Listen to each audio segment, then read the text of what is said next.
আসসালামু আলাইকুম, আশা করি সবাই ভালো আছো। অনেকে সালাম দিচ্ছ, ওয়ালাইকুম আসসালাম। আমাদের হচ্ছে গিয়ে 3টা বেজে গেছে, আমরা হচ্ছে গিয়ে আর একটু ওয়েট করবো, কারণ এখনো সবাই জয়েন দেয় নাই, অনেক স্টুডেন্ট জয়েন দেয় নাই, আমরা একটু ওয়েট করবো। আচ্ছা, তোমাদের হচ্ছে বোর্ড কোশ্চেন এইগুলো হচ্ছে আমরা এখনো রেডি করতে পারি না, আমাদের রেডি, কিন্তু সফটওয়্যার এখনো আপলোড করা নাই, ওটা নিয়ে আমাদের কাজ চলতেছে। সমস্যা নেই, ইনশাআল্লাহ তোমরা পেয়ে যাবা, এটা তোমরা পেয়ে যাবে, এটা নিয়ে তোমাদের টেনশন করার দরকার নেই।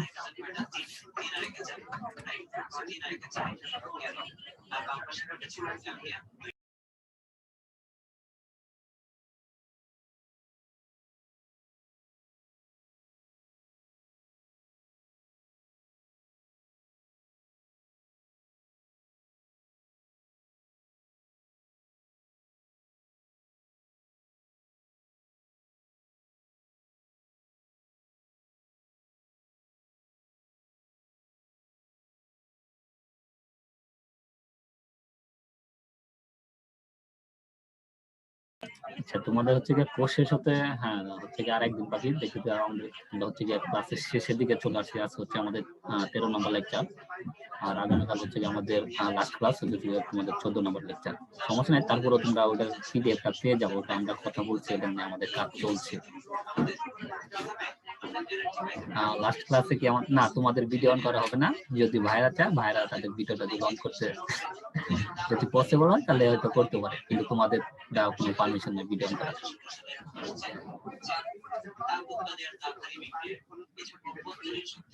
আচ্ছা ফাহিদ, তুমি কি মেসেজ দিচ্ছ আমি দেখতে পারিনি, তুমি যদি কাইন্ডলি আরেকবার দিতে তাহলে আমি ওটা তোমার আনসার দিতাম।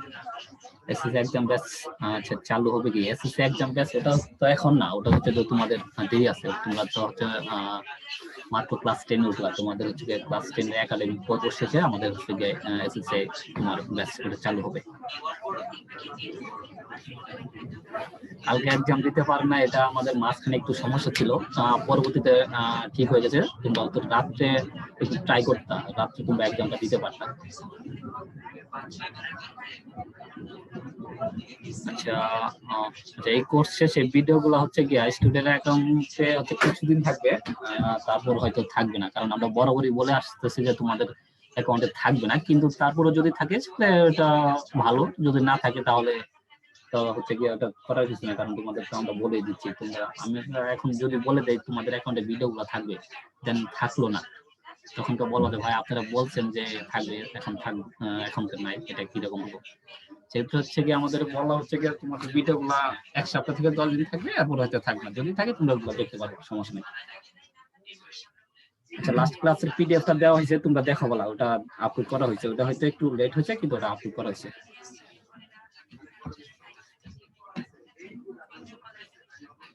আচ্ছা, ওসিসি পরীক্ষা, এদের তো তোমার মডেল টেস্ট হচ্ছে, যারা এবার ওসিসি দিবে।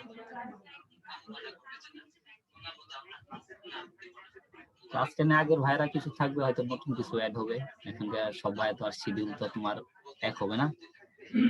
প্রথম পর্বের ভিডিও গুলো থাকলে তো ভালোই, যদি ভিডিও থাকে তাহলে তো ভালোই, ওটা তো তোমরা দেখতে পারো। আমাদের বলার কথা হচ্ছে যে আমরা বলে দিচ্ছি।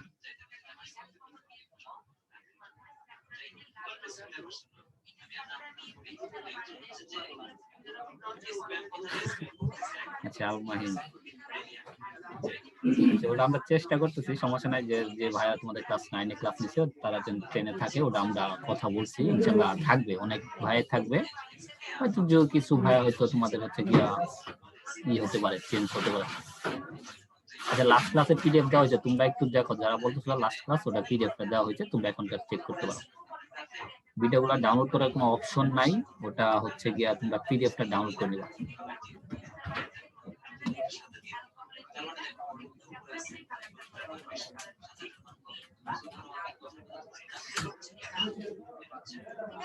আচ্ছা, ক্লাস 10 এর ব্যাচ টাইম হচ্ছে আমাদের 10টা, আর হচ্ছে গিয়ে 2:30, মানে আড়াইটা হচ্ছে গিয়ে বাংলা ভার্সন, আর হচ্ছে 6:30 হচ্ছে তোমাদের হচ্ছে ইংলিশ ভার্সন।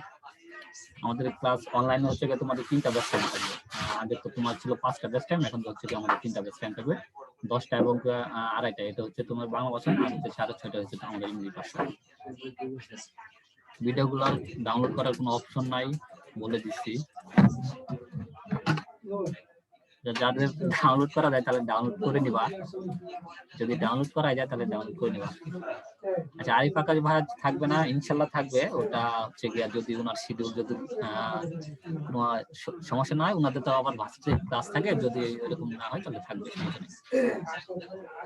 ব্যাচ টাইম তোমাদের রুটিনটা দেওয়া আছে, তুমি একটু রুটিনটা কাইন্ডলি একটু ফলো করো। রুটিনে তোমাদের ব্যাচ টাইমটা সব দেওয়া আছে, রুটিন এবং পাবলিশ করা আছে। রুটিন সিলেবাস দুটোই আমাদের দেওয়া আছে, ওটা তোমরা একটু দেখো।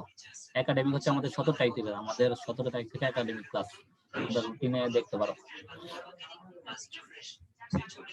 আচ্ছা, আপনাদের একটা রিকোয়েস্ট আছে, হ্যাঁ বলো শুনি। আচ্ছা, আমাদের 5 বেজে গেছে, আমরা ক্লাসটা এখন দেখি শুরু করা যায়। আসসালামু আলাইকুম ভাইয়া। বাবু ভাই শুনতে পাচ্ছেন? জি ভাই শুনতে পাচ্ছি, আমাকে শোনা যাচ্ছে? জি ভাই শোনাচ্ছে। ওকে, নাম মানে এডিট করে নাই তো, তার জন্য। আচ্ছা ভাই ঠিক আছে। ভাই তাহলে মনে আমরা শুরু করতে পারি। আচ্ছা ভাই ঠিক আছে। আসসালামু আলাইকুম, সবাইকে আমন্ত্রণ জানাচ্ছি তোমাদের আজকের ক্লাসে। তোমাদের সাথে বরাবরের মতো আমি আছি শাহরিয়ার বাবলা, আমার সাথে আছেন রাজা ভাইয়া।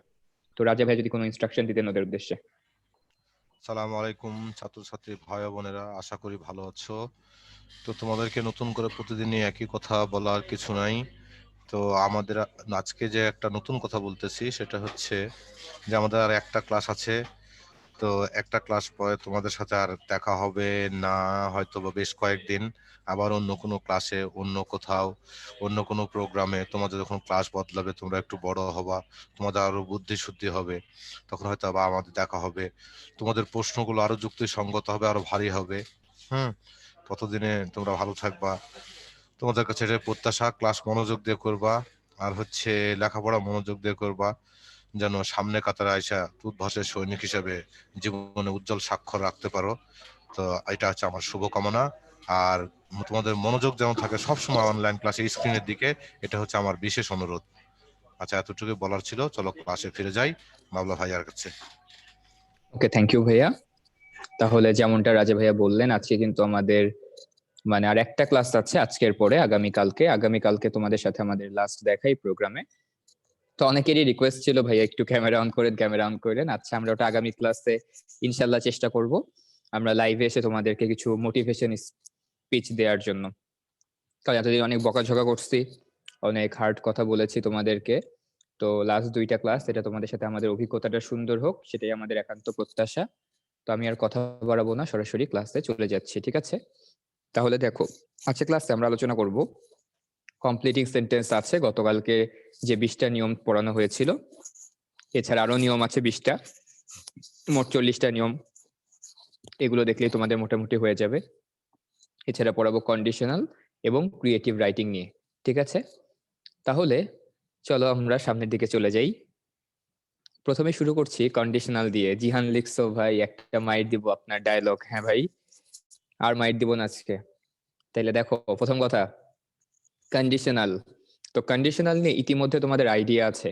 আমরা মোটামুটি গ্রামারে এখন আজকে এবং আগামী কালকের ক্লাসে যে টপিকগুলো নিয়ে আলোচনা করব, সেগুলো হচ্ছে খুবই বেসিক আলোচনা বা খুব সাধারণ আলোচনা।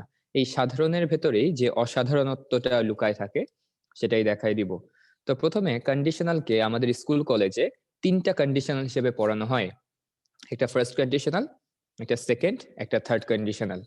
তো ভাইয়া পুরা দেখতেই পাচ্ছ ফার্স্ট কন্ডিশনাল কোনগুলো, যখন শর্তবাচক কথাবার্তা অবশ্যই তোমার মানে একটা ঘটনা ঘটলে আরেকটা ঘটনা ঘটার যে সম্ভাবনাটা দেখা যায়, সেটাকে টেন্সের বিচারে কখনো ফার্স্ট, কখনো সেকেন্ড, কখনো থার্ড কন্ডিশনাল বলা হয়। তো আমাকে একটু বলো তো, যে এই যে ফার্স্ট কন্ডিশন, সেকেন্ড কন্ডিশন কিংবা থার্ড কন্ডিশন এবং জিরো কন্ডিশন, গতকালকের ক্লাসে পড়াইছিলাম, এই কন্ডিশনে যে সাবঅর্ডিনেট ক্লজটা থাকে সেটা কোন ধরনের ক্লজ একটু বলো তো? কোন ধরনের ক্লজ এটা? Noun clause? মাইট দেওয়া উচিত তো তাইলে।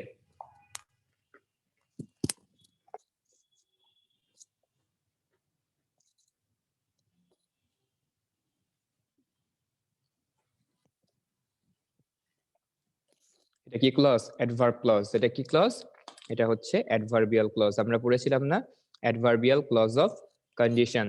তার মানে যদি কন্ডিশন বোঝায়, তার মানে সেটা হচ্ছে অ্যাডভার্বিয়াল ক্লজ। যাই হোক, তাহলে জিরো কন্ডিশনাল জিনিসটা কি ভালো করে বুঝো। যেমন আমি তোমাকে একটা বাক্য বলি, দেখো, if it rains we will play। তার মানে কি, যদি বৃষ্টিপাত হয় আমরা হচ্ছে ফুটবল খেলবো। দুনিয়াতে কিন্তু এমন কোনো বাধ্যবাধকতার নিয়ম নাই যে বৃষ্টি হলে আমাদেরকে খেলতে হবে। এটা টোটালি আমাদের ব্যক্তিগত ব্যাপার।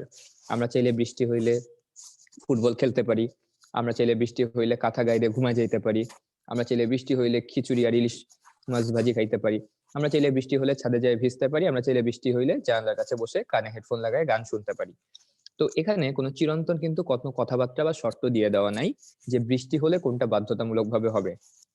তো যখন কোনো কন্ডিশনালে এরকম কোনো বাধ্যবাধকতা থাকে না, তখন সেটা ফার্স্ট কন্ডিশন, সেকেন্ড কন্ডিশন কিংবা থার্ড কন্ডিশন হতে পারে। কিন্তু যখন আমি যদি বলি ইফ ইট রেইনস, যদি বৃষ্টিপাত হয় তাহলে এলাকাটা ডুবে যাবে, তাহলে অ্যান্সারটা কি হবে? তাহলে অ্যান্সারটা তুমি এখানে ফার্স্ট কন্ডিশনালও করতে পারো, আরেকটা অপশন থাকে তুমি জিরো কন্ডিশনালে করতে পারো। তো এক্ষেত্রে মনে রাখবা, ওই যে বেদের মেয়ে জ্যোৎস্না যেমন কথা দিছিল, ওই যে কথা রাখুক কিংবা না রাখুক, ফাঁকি দিক কিংবা না ফাঁকি দিক, তো ওগুলো কি বিষয়? ওগুলো কিন্তু জিরো কন্ডিশনাল না, ওগুলো ফার্স্ট কন্ডিশনাল, সেকেন্ড কন্ডিশনাল কিংবা থার্ড কন্ডিশনাল, কারণ সেখানে প্রতারণা করার একটা সুযোগ আছে। কিন্তু মাথায় রেখো, ফার্স্ট কন্ডিশন, সেকেন্ড কন্ডিশন কিংবা থার্ড কন্ডিশন, এরা সবাই প্রতারক। এরা কি? এরা প্রতারক। এরা তোমাকে শর্ত দিবে, প্রমিস করবে, কিন্তু প্রমিস রাখবে না। যেমন আমি তোমাদেরকে গতকালকে প্রমিস করছিলাম যে ক্লাস শেষ হওয়ার সাথে সাথে তোমাদেরকে কি করব, ম্যাটেরিয়ালসটা আপলোড দিয়ে দিব, কিন্তু আমি কিন্তু গতকালকে সাথে সাথে আপলোড দেই নাই। আমার আচ্ছা সকালবেলা মনে পড়ছে যে না, এই বাচ্চা কাচ্চাগুলো ম্যাটেরিয়ালস আপলোড দেওয়া হয়নি। তাহলে আমি এবং আমার মতো যারা সাধারণ মানুষ, যারা হচ্ছে কথা দিয়ে কথা রাখে না, তারা কোন কন্ডিশনাল ফলো করে বলো? First condition, second condition, third condition. আর যারা একদম মানে যেই কথা দিবে সেই কথা মতোই কাজ হবে সারা জীবন, সেটা কোন ধরনের কন্ডিশন? Zero condition. এটাই বলা হয়েছে এখানে। দেখো জিরো কন্ডিশনাল কোনগুলো? তোমার এই পাশেও প্রেজেন্ট টেন্স, এই পাশেও প্রেজেন্ট টেন্স। যখন দুটো ক্লজেই প্রেজেন্ট ইনডেফিনিট টেন্স থাকে, তখন আমরা যে ধরনের কন্ডিশনটা ব্যবহার করি সেটাকে আমরা বলি জিরো কন্ডিশন। যখন দুই সাইডে টেন্সটা সেম থাকে তখন আমরা জিরো কন্ডিশনাল ইউজ করি। ঠিক আছে? Universal truth. হ্যাঁ, ইউনিভার্সাল ট্রুথের ক্ষেত্রে যেমন কি রকম আমরা বলতে পারি, শীত পড়লে আমাদের ঠান্ডা লাগবে, গ্রীষ্মকালে গরম লাগবে, পানিকে তুমি যদি গরম করো বাষ্প হবে, পানিকে ঠান্ডা হইলে বরফ হয়ে যাবে। এইটা কিন্তু দুনিয়ার সবাই প্রতারণা করুক, আমাদের মন ভেঙে দিয়ে যাক, আমাদেরকে জীবন নিয়ে খেলা করুক, আমাদের জীবন নিয়ে ছিনিমিনি খেলুক, আমাদের সাথে প্রতারণা করুক, কিন্তু এই ধরনের চিরন্তন সত্য কথাগুলো কোনোদিন প্রতারণা করবে না, তারাই জিরো কন্ডিশনাল। আর আমরা এগুলো জানি যে ইফ যুক্ত ক্লজটা যদি প্রেজেন্ট ইনডেফিনিট টেন্স হয়, তাহলে সাবঅর্ডিনেট ক্লজটা কি যুক্ত হবে? তার সাথে উইল, ক্যান, মে, শ্যাল, যে কোনোটা যুক্ত হতে পারে। শ্যাল যুক্ত হবে কোথায়? ফার্স্ট পার্সনের ক্ষেত্রে শ্যাল যুক্ত হবে, অন্যান্য ক্ষেত্রগুলোতে তোমার যুক্ত হবে হচ্ছে উইল, ক্যান, মে, যে কোনোটা বসতে পারে। সেকেন্ড কন্ডিশনালের ক্ষেত্রেও তোমার সেম জিনিসটা, এখানে তোমার পাস্ট ইনডেফিনিট থাকবে অথবা ওয়্যার থাকবে। ঠিক আছে? ওয়্যার হ্যাড না, এখানে শুধু ওয়্যার থাকবে। ঠিক আছে? তাইলে if plus past indefinite tense অথবা ইফ এর পরবর্তীতে সাবজেক্টের সাথে যদি ওয়্যার বসে, তাহলে পরবর্তী ক্লজে ভার্বের আগে তোমার উড, কুড অথবা মাইট বসবে। দুইটার স্ট্রাকচারই সেম। তেমনি থার্ড কন্ডিশনালের ক্ষেত্রেও ইফ যুক্ত ক্লজে বসবে পাস্ট পারফেক্ট টেন্স, স্বাধীন ক্লজটাতে বসবে হচ্ছে উড, কুড, মাইটের পরে হ্যাভ, তারপরে ভার্বের V3 ফর্ম। তাহলে দেখি একটা পোল কোয়েশ্চেন লঞ্চ করি, কে কে পারো। খুবই সহজ জিনিস এগুলো।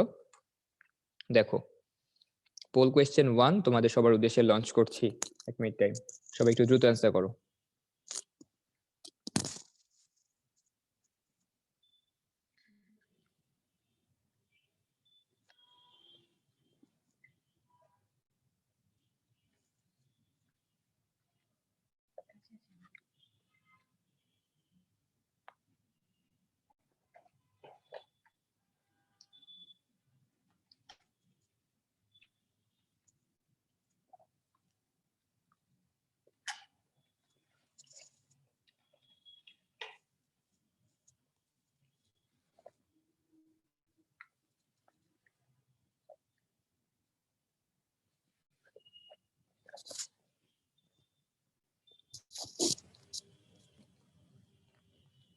Time is up. দেখতে পাচ্ছি তোমাদের ভিতরে বেশিরভাগ স্টুডেন্ট ভুল করেছো। উত্তর হবে এটা ডি নাম্বারটা, মাত্র 32% কারেক্ট উত্তর করেছো, বাকি 68%-এর উত্তরটা ভুল। তাইলে চলো দেখে নেই। ওকে ভাইয়া 1 মিনিট বলেন, কিন্তু টাইম দেন 20 সেকেন্ড। কই আপু ভাইয়ারা, আমি তো 45 সেকেন্ড টাইম দিলাম।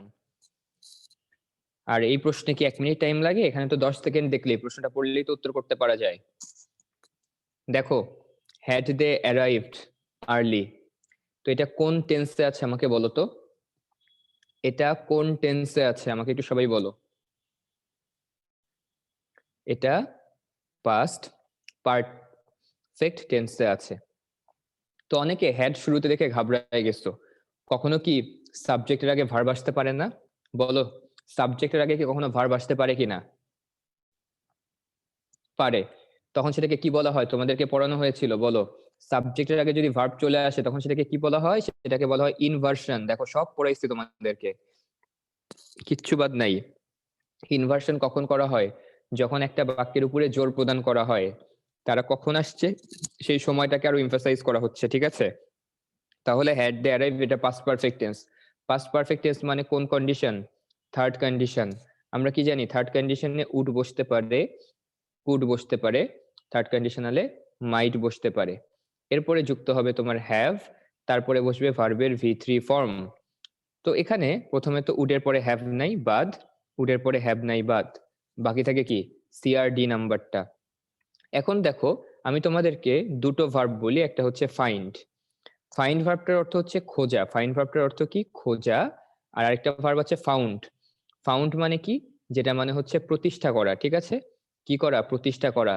যেমন হি ফাউন্ডস আ হসপিটাল, হি ফাউন্ডস হসপিটাল, সে হচ্ছে হাসপাতাল নির্মাণ করে, ঠিক আছে? তাহলে ফাইন্ড এর যদি কনজুগেশন করো, ফাইন্ড, ফাউন্ড, ফাউন্ড হয়। আর যদি ফাউন্ডের কনজুগেশন করো তাহলে হচ্ছে ফাউন্ডেড, ফাউন্ডেড হয়। তাহলে দুটোই কিন্তু ভার্ব, ফাউন্ডও একটা ভার্ব, ফাউন্ডেডও একটা ভার্ব। এখন তোমরাই বলো, তারা কি সলিউশনটা প্রতিষ্ঠা করছে নাকি খুঁজে পাইছে? অবভিয়াসলি খুঁজে পাইছে, তাহলে অ্যান্সারটা তো অবশ্যই ফাউন্ড হবে। ফাউন্ডেড কি কোনো কনজুগেশন আছে ফাইন্ডের? অ্যান্সার কি হবে? ডি নাম্বারটা।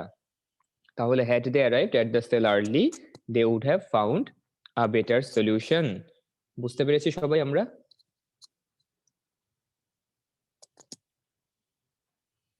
সহজ না? হ্যাঁ, মিনিং বুঝলেই হয়, এক্স্যাক্টলি মিনিং বুঝলেই হয়। কিন্তু তারপর অনেকে মনে করে যে ফাইন্ড ভার্বের কনজুগেশনটাই জানতে ভুল করে, অনেকে মনে করে ফাইন্ড, ফাউন্ড, ফাউন্ডেড। এটা অনেকে মনে করছো না তোমাদের ভেতরে? এটা মনে হওয়াটা স্বাভাবিক, সেই জন্য ভার্বের কনজুগেশন গুলো কিন্তু চার্ট ধরে মুখস্থ করতে হবে, ঠিক আছে? তাহলে আমরা প্রথম পোলটা পারলাম। দেখো, এখন তোমরাই অ্যান্সার করবা। আমি বলবো প্রশ্ন, তোমরা করবা answer. If you stay too long in the sun your screen dash. Answer কি হবে সবাই?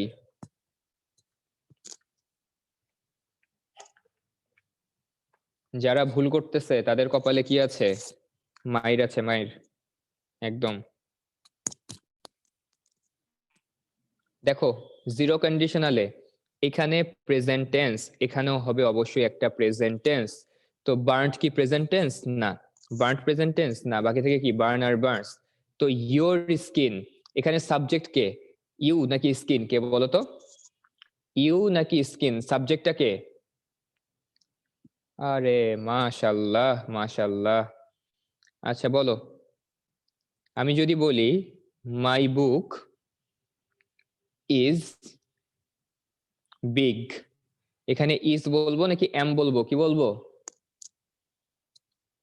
মাই, তোমরা তো জানো যে আই এর জন্য এম বসে, তাহলে কি এখানে এম বসাও? তাইলে হচ্ছে কখনো পজিটিভ ফর্ম কোনো ভার্বের মানে বাক্যের সাবজেক্ট হইতে পারে পজিটিভ ফর্ম। ইওর তো পজিটিভ ফর্ম, ইওর একটা বাক্যের সাবজেক্ট কেমনে হয়? সাবজেক্ট কোনটা? স্কিন হচ্ছে এখানে সাবজেক্ট। তাহলে স্কিন কি থার্ড পারসন সিঙ্গুলার নাম্বার হিসেবে কাউন্ট করবো না আমরা ওটাকে? তাহলে অবশ্যই তার সাথে কি যুক্ত হবে? এস বা ইয়েস যুক্ত হবে। তাহলে if you stay too long in the sun your screen burns হবে অ্যান্সার। বুঝা গেছে? ডি নাম্বারটা হবে অ্যান্সার। দেখি 2 নাম্বারটা, if it is summer it dash hot, কি হবে? It feels hot, very good. তাহলে if it is summer it feels hot. Thank you so much. First কন্ডিশনে যদি চলে যাই, দেখো, if you make delay you dash the train, এটা first condition. এখানে তোমার সাথে প্রতারণা কেউ করতেই পারে, তোমার ওয়াদা কেউ ভাঙতেই পারে। তাহলে অ্যান্সার কি হবে? অবশ্যই you will miss the train. You will miss the train না দিয়ে আমরা কি দিতে পারতাম? এখানে you may miss the train দিতে পারতাম, you can miss the train দিতে পারতাম। If you make delay you may miss the train, you will miss the train, you can miss the train, ঠিক আছে?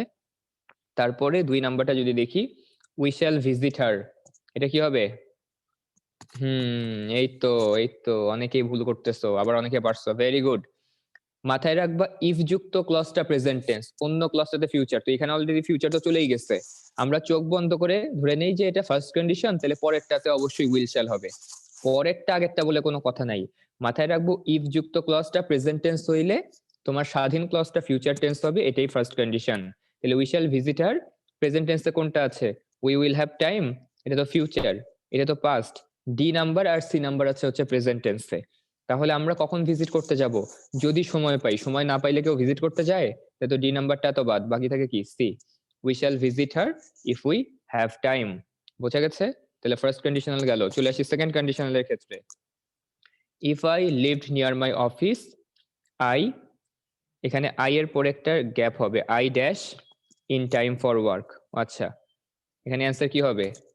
এখানে মনে করো আইটাও না, এখানে গ্যাপ আছে, তারপরে ইন দেয়া পড়ে, তাহলে অ্যান্সার হবে কি? I would be in time for work. Very good. তাহলে এটার অ্যান্সার কি হবে? 2 নাম্বারটা বলো তো। I would tell you the answer if I dash what it was.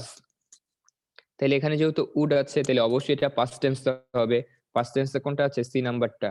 I would tell you the answer if I knew what it was. Okay, এরপরে number 3 দেখো, if we had a boat we dash the river. Answer কি হবে? We would cross the river. তাহলে second condition সবাই পারবা, তো কোনো সমস্যা হওয়ার কথা না। থার্ড কন্ডিশনালে চলে আসি। দেখো, if he dash a human being he would not have done this. Answer কি হবে? If he dash a human being, অবশ্যই এটা পাস্ট পারফেক্ট, তো পাস্ট পারফেক্টে কি হবে? If he had been a human being, if he had been a human being he would not have done this. 2 number যদি চলে যাই, if she dashed that picture she would have signed in the corner। তাহলে would have তো আছে যেহেতু, তার মানে এখানে পাস্ট পারফেক্ট একটাই আছে, এটাও সি নাম্বার হবে। if she had painted that picture she would have signed in the corner, সে যদি ছবিটা আঁকতো অবশ্যই ছবির নিচে একটা তার সিগনেচার দিয়ে দিত। ঠিক আছে, তারপরে দেখো, he dashed to see us if he had been able to। তাহলে had been able to এখানে পাস্ট পারফেক্ট আছে, তাহলে এখানে কি বসবে? would have এর পরে V3 ফর্ম। would have এর পরে V3 ফর্ম কোথায় আছে? ডি তে আছে। তাহলে he would have come to see us if he had been able to। and the last one, had I the wings of a bird। Answer কি হবে বলো তো? Last one, very good. তাইলে had I the wings of a bird I could have flown, তাই না? Very good. Answer কি হবে? Answer হবে হচ্ছে I could have flown, তাই না? এখন দেখো ঝামেলাটা কোথায় আপু ভাইরা, এইখানে কি চিহ্ন আছে বলো? এখানে কোন চিহ্নটা আছে আমাকে বলো, বলো কোন চিহ্ন আছে? এটা এক্সক্লামেশন সাইন? হাই হাই রে, কোয়েশ্চেন মার্ক আছে। কোয়েশ্চেন মার্ক থাকলে কি এখানে কোন ধরনের বাক্য দিতে হবে? ইন্টারোগেটিভ বাক্য দিতে হবে। ইন্টারোগেটিভ বাক্য কোথায় আছে? তোমার এটা তো পাস্ট পারফেক্ট, তাহলে তো উড আই ফ্লাই, এটা তো সেকেন্ড কন্ডিশন হয়ে গেল, বাদ। এটা অ্যাসার্টিভ সেন্টেন্স, বাদ। এটা তো আগেই বাদ, বাকি থেকে কি? Could I have flown. ঠিক আছে, কুড আই হ্যাভ ফ্লোন। যদিও এখানে তুমি দেখো অ্যান্সারটা কি হবে, মানে কুড আই, এই আইটা যদিও পরে চলে যাবে এখানে, তাও অ্যান্সার ভুল আছে, কোনোটাই অ্যান্সার নাই। Had I the wings of a bird could have I flown. অ্যান্সারটা কি হবে? কুড হ্যাভ আই ফ্লোন হবে। ঠিক আছে, তাহলে এটাও কিন্তু অ্যান্সার হয় না, অ্যান্সারটা হচ্ছে নান অফ দিস অ্যান্সার হবে। The answer would be could have I flown. বোঝা গেছে? কুড হ্যাভ আই ফ্লোন যেহেতু কোয়েশ্চেন মার্ক আছে। ঠিক আছে, had I the wings of a bird could have I flown, আমার যদি ডানা থাকতো আমি কি উঠতে পারতাম? বোঝা গেছে? তাহলে অ্যান্সারটা কি হবে? ভাই সি নাম্বার হবে না। সি নাম্বার কেন হবে? এখানে কি উডের পরে হ্যাভ আছে? এটা যেহেতু থার্ড কন্ডিশন, আমাকে তো অবশ্যই একটা হ্যাভ নিয়ে আসতে হবে। সেই হ্যাভটা কোথায় আছে? হ্যাভ তো সিতেও নাই, বিতেও নাই, আছে কোথায়? এতে অথবা ডিতে।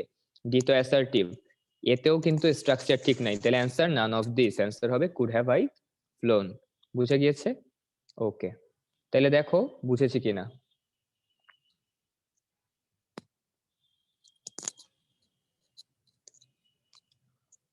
ও হো, না না না, ঝামেলা আছে। Thank you thank you thank you, ঝামেলা আছে এখানে, এখানে ব্যাপক ঝামেলা আছে। এই প্রশ্নটা তো আমি আগে খেয়ালই করি নাই। হ্যাঁ, আমি আবারও বলছি, very good, thank you so much. আমি কোয়েশ্চেনটা দেখো খুব ভালো মতো খেয়াল করো, অ্যান্সার কোনটা হবে? অ্যান্সার চোখ বন্ধ করে সি নাম্বারটা হবে। Very good. এখানে হ্যাড আছে, কিন্তু এই হ্যাডটা দেখেই তো এটাকে পাস্ট পারফেক্ট বলে দেওয়া যাবে না। এটা কোন টেন্স? যেমন আই হ্যাড আ পেন, ব্যাপারটা ওই রকম। আই হ্যাড আ পেন, এটা কি পাস্ট ইনডেফিনিট টেন্স। এটা কোন ধরনের টেন্স? Past indefinite tense. এখানে পাস্ট ইনডেফিনিট, আমি হ্যাড দেখে মনে করছি পরে কোনো ভি3 ফর্ম আছে, তার মানে নিঃসন্দেহে এটা একটা পাস্ট ইনডেফিনিট। যেহেতু পাস্ট ইনডেফিনিট তার মানে এটা সেকেন্ড কন্ডিশনাল, তাহলে অ্যান্সার চোখ বন্ধ করে হবে সি নাম্বারটা, উড আই ফ্লাই। ঠিক আছে, ওকে। যারা কারেক্ট অ্যান্সার করেছিল আগে C number, extremely sorry to them. দেখো এটা পাস্ট টেন্স আছে, হেড এর পরবর্তীতে কোনো ভি3 ফর্ম নাই, তার মানে এটা past indefinite tense, second conditional হবে। তো উড দিয়ে অ্যান্সার হবে C number, had I the wings of a bird would I fly. ঠিক আছে, সি নাম্বারটা। এখন কি সবাই ক্লিয়ার বলো? এবার কি সবাই বুঝতে পারছে কিনা? আদিব স্প্যামিং কইরো না, সবাই কি বুঝতে পারছি এবার? ওকে, তাহলে কন্ডিশনাল নিয়ে কি কারো কোনো প্রবলেম আছে কিনা?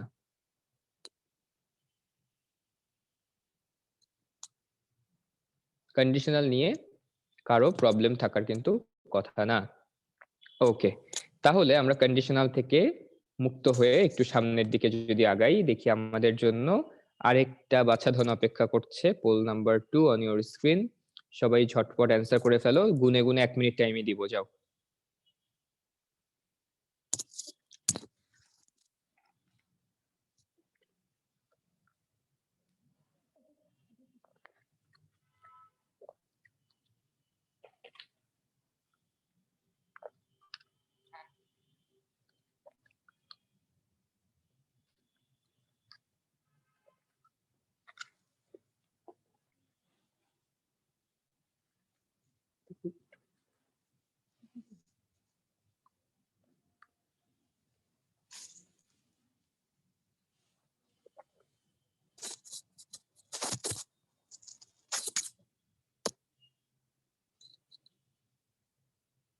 Last 10 seconds.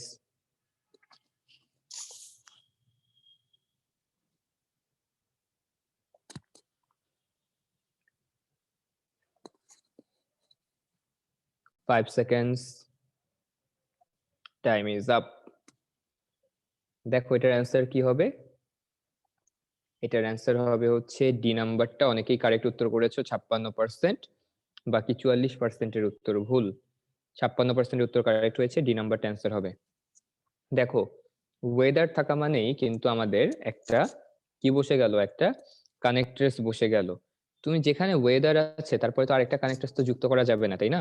আমরা এন্ড এর পাশে তো তোমার মনে করো অন্য একটা এন্ড, মোর ওভার, এগুলো তো বলি না আমরা। এন্ডও যে অর্থ দেয়, মোর ওভারও সে কি অর্থ দেয়। তার মানে ওয়েদার ঠিক যেরকম অর্থ দেয়, ইফও ঠিক একই রকম অর্থ দেয়। তাইলে এখানে বি এবং সি কোনোটাই হবে না। তো মাথায় রেখো, যখনই ওয়েদার শব্দটা বসবে তখন সে তোমার কাছে দুটো বিষয়ের ভিতরে তুলনা নিয়ে আসবে, যে তুমি কোনটাকে প্রেফার করছো, অনেকটা প্রেফারের মতো বিষয়। তখন অবশ্যই সেটা কি হয়ে যাবে, তখন দুটো বিষয়ের ভিতরে তুলনা বোঝানোর জন্য পরেরটাতে একটা অর যুক্ত করতে হবে। ঠিক আছে, তাহলে আমরা শিওর ছিলাম না কি নিয়ে, যে আমরা সফল হব কি হব না। বোঝা গেছে ইংলিশে কোন একটা বাক্যের মাঝখানে যদি ওয়েদার বসে, তাহলে পরবর্তী অংশে তোমার অবশ্যই অর দিয়ে দুটো অপশনকে যুক্ত করে দিতে হবে। তাহলে আমরা শিওর না, কি নিয়ে শিওর না, তাহলে অবশ্যই তো দুটো বিষয় থাকবে। তো সেই বিষয়গুলোর কথা এখানে উল্লেখ করতে হবে অর যুক্ত করে। তাহলে we are not sure weather she will get success or not. বোঝা গেছে? ওকে, তাহলে এখানে ডি নাম্বারটা আমরা বুঝলাম। এরপরে চলে যাই, কমপ্লিটিং সেন্টেন্সের অনেক নিয়ম কানুন আছে। হ্যাড বেটারের পরবর্তীতে ভার্বের প্রেজেন্ট ফর্ম থাকলে কি হয়, তারপরে হচ্ছে হাউ টু প্লে ক্রিকেট, এগুলো অনেক নিয়ম কানুন, যেটা যেভাবে তোমাদেরকে গত ক্লাসে দেওয়া হয়েছিল, তোমরা এগুলো দেখলেই কিন্তু এক নজর পারবা।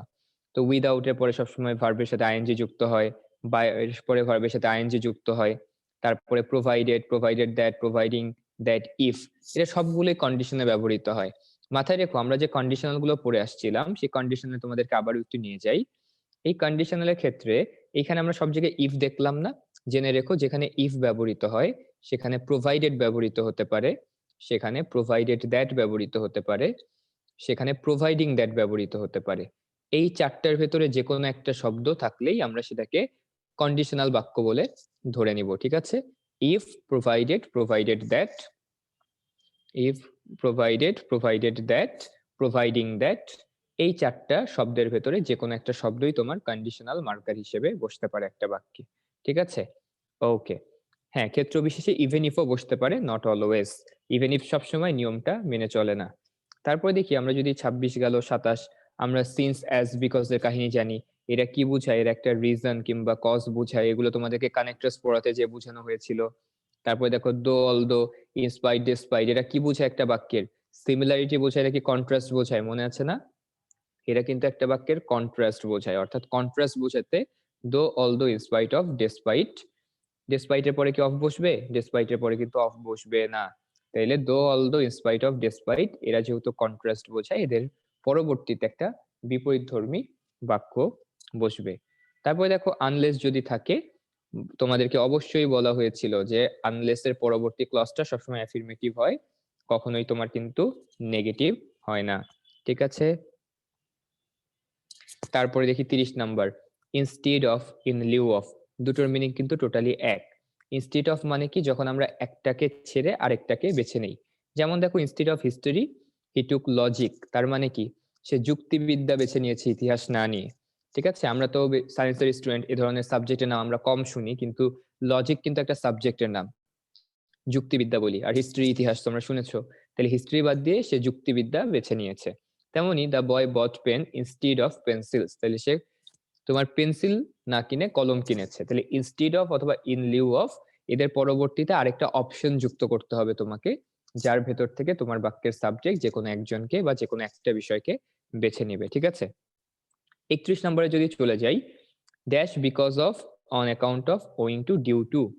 এটা কেন? এটা যখন তোমার কজ এন্ড ইফেক্ট বোঝায়, ঠিক আছে, বা কোনো একটা রিলেশনশিপ বোঝায়, তখন সিম্পল সেন্টেন্সের মাঝখানে because of, on account of, owing to, due to এরকম বাক্য বসে থাকে।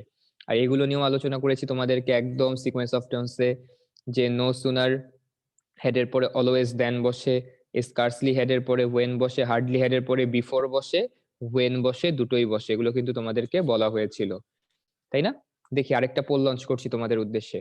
33 নাম্বার পোল নাম্বার, সরি 33 না, poll number 3 on your screen. সবাই একটু ঝটপট অ্যান্সার করে ফেলো।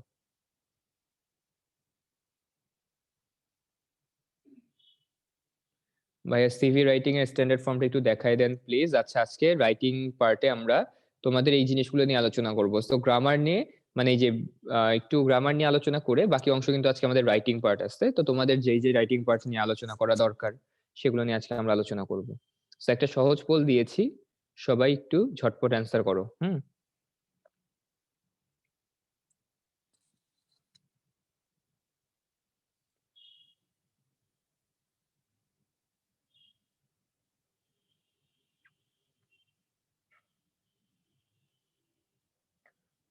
Last 5 seconds.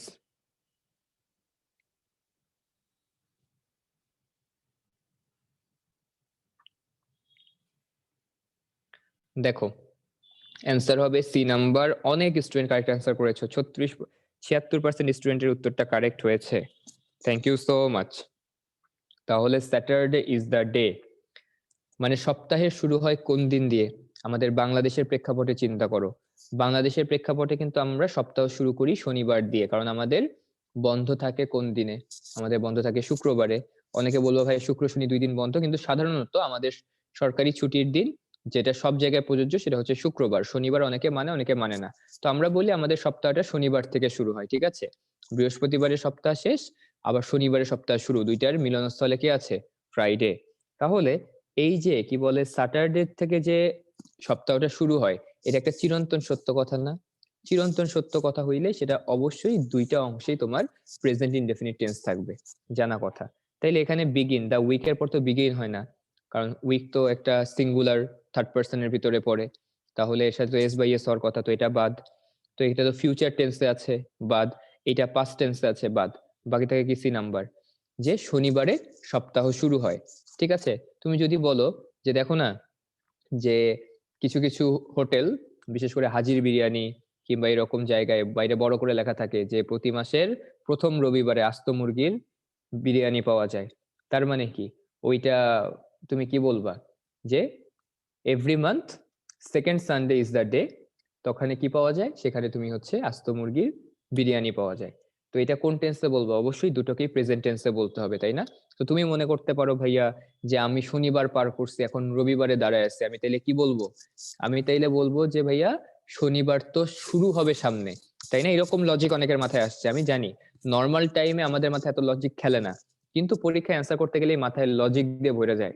তাইলে ভালো করে খেয়াল করে দেখো, তোমার মাথায় ধরো আসছে যে আজকে রবিবার, তো শনিবার থেকে সামনের সপ্তাহ শুরু হবে, তখন তো বাক্যটা এটা হইতো না, তখন বাক্যটা কি বলতাম?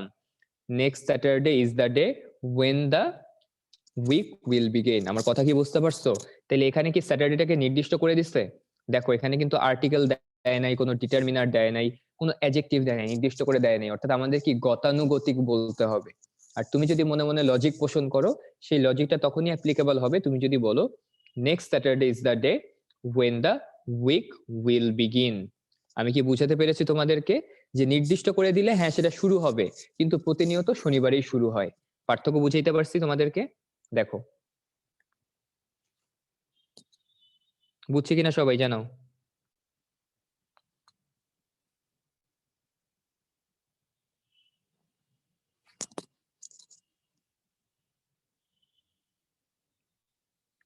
ওকে, থ্যাংক ইউ সো মাচ। একজন অনেকবার ধরে লিখতেছো ভাই আমার একটা কোয়েশ্চেন আছে, আমার একটা কোয়েশ্চেন আছে, এত কথা না বললে কোয়েশ্চেনটা লিখেই দিতা তাইলেই হইতো। ভাইয়া বিগিন কেন হইলো? ভাইয়া বিগিন না হয়ে কি হবে আমাকে বলো। একজন লিখছো ভাইয়া বিগিন কেন হইলো, আমাকে বলো বিগিন যদি আমি নেক্সট স্যাটারডে বলি তাইলে উইল বিগিন না হয়ে আর কি হইতো বলো।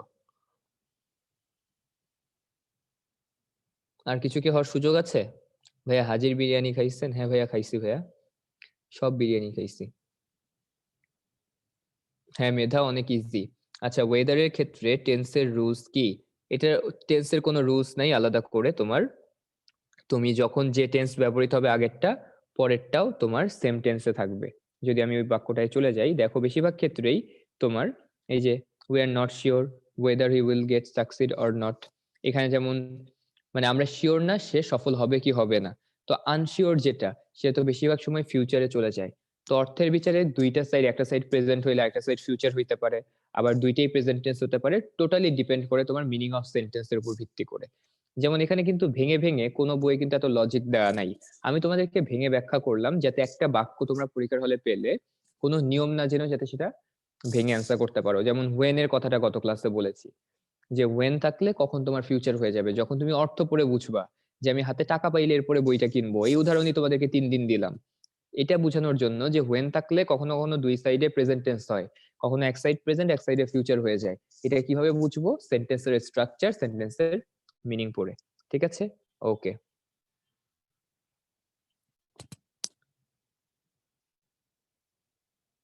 সৌরভ লিখেছো বিগিনস হবে কারণ তিন থার্ড পারসন, তাই তাই তো, তাই সো ইজি ইয়েস যোগ হবে। হ্যাঁ হ্যাঁ নর্মালি এটা তো, হ্যাঁ এটা তো উইক বিগিনস হবে। আর যদি আমরা ফিউচার করি তাহলে কি উইল বিগিনস হয় নাকি উইল বিগিন হয়? কোনটা? উইল বিগিন হয়। একজন আবার লিখছো ভাই এখানে বিগিন কেন হবে, তো আমি বুঝলাম না সেটা। যাই হোক পোল নাম্বার 3 গেল। কমপ্লিটিং সেন্টেন্সে আরো নিয়ম আছে, ঠিক আছে।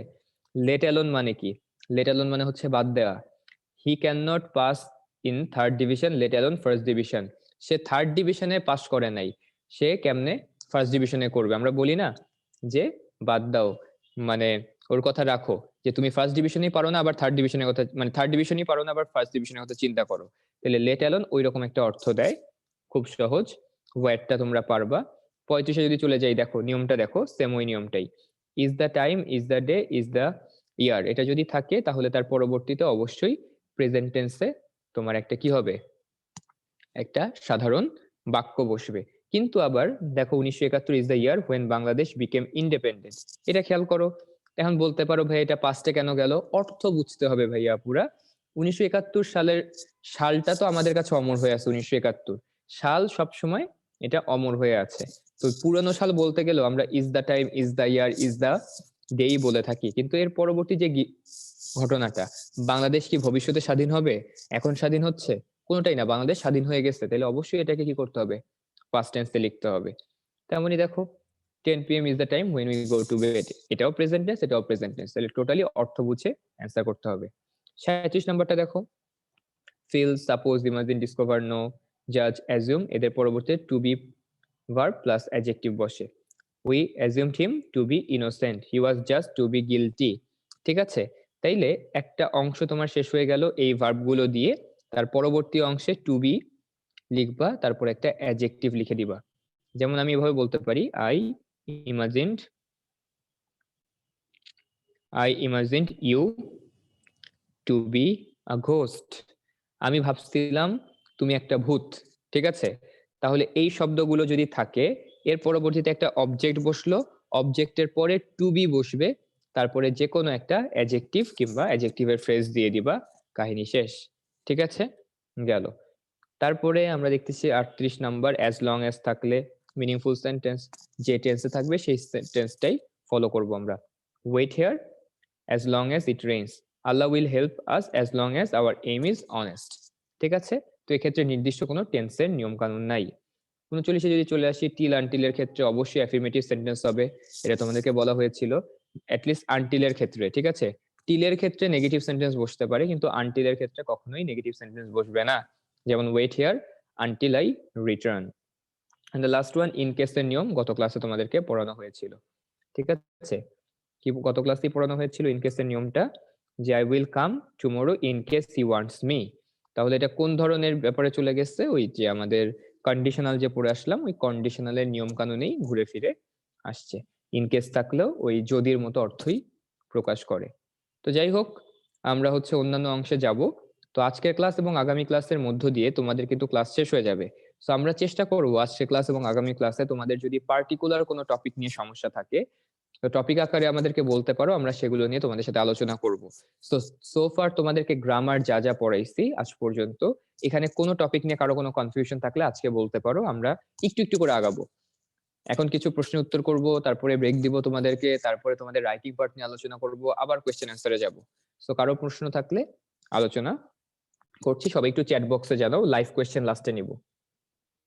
বাবলা ভাই, আজকে স্টাডি ম্যাটেরিয়ালস পেতেও কি দেরি হবে? না, আজকে আমি জিরো কন্ডিশনালের মতো প্রমিস করলাম। ঠিক আছে? জিরো কন্ডিশনাল আজকে আমি no first, no second, no third condition, আমি জিরো কন্ডিশন আজকে।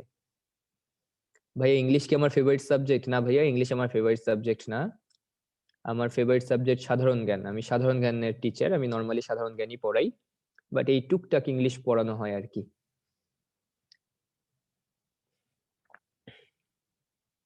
ভাইয়া 40 নাম্বার নিয়মটা বুঝি নাই। 40 নাম্বার নিয়মটা ইন কেস, ইফ কে আমরা যেরকম অর্থে ব্যবহার করি, I will come if he wants me, if এর জায়গায় আমরা ইন কেসটা বসাইতে পারি ক্ষেত্র বিশেষে। ঠিক আছে? ইন কেসে টেন্সের রুল কি, ইন কেস সাধারণত কন্ডিশনালের নিয়ম মেনে চলে, আর এমনিতে তোমার দুই সাইড সেমও রাখে মাঝে মাঝে। ভাই simple, complex, compound and tag question, বাহ! আঞ্জুম ইউসুফ ভুইয়া বিশাল বড় লিস্ট দিয়ে দিচ্ছে। ঠিক আছে?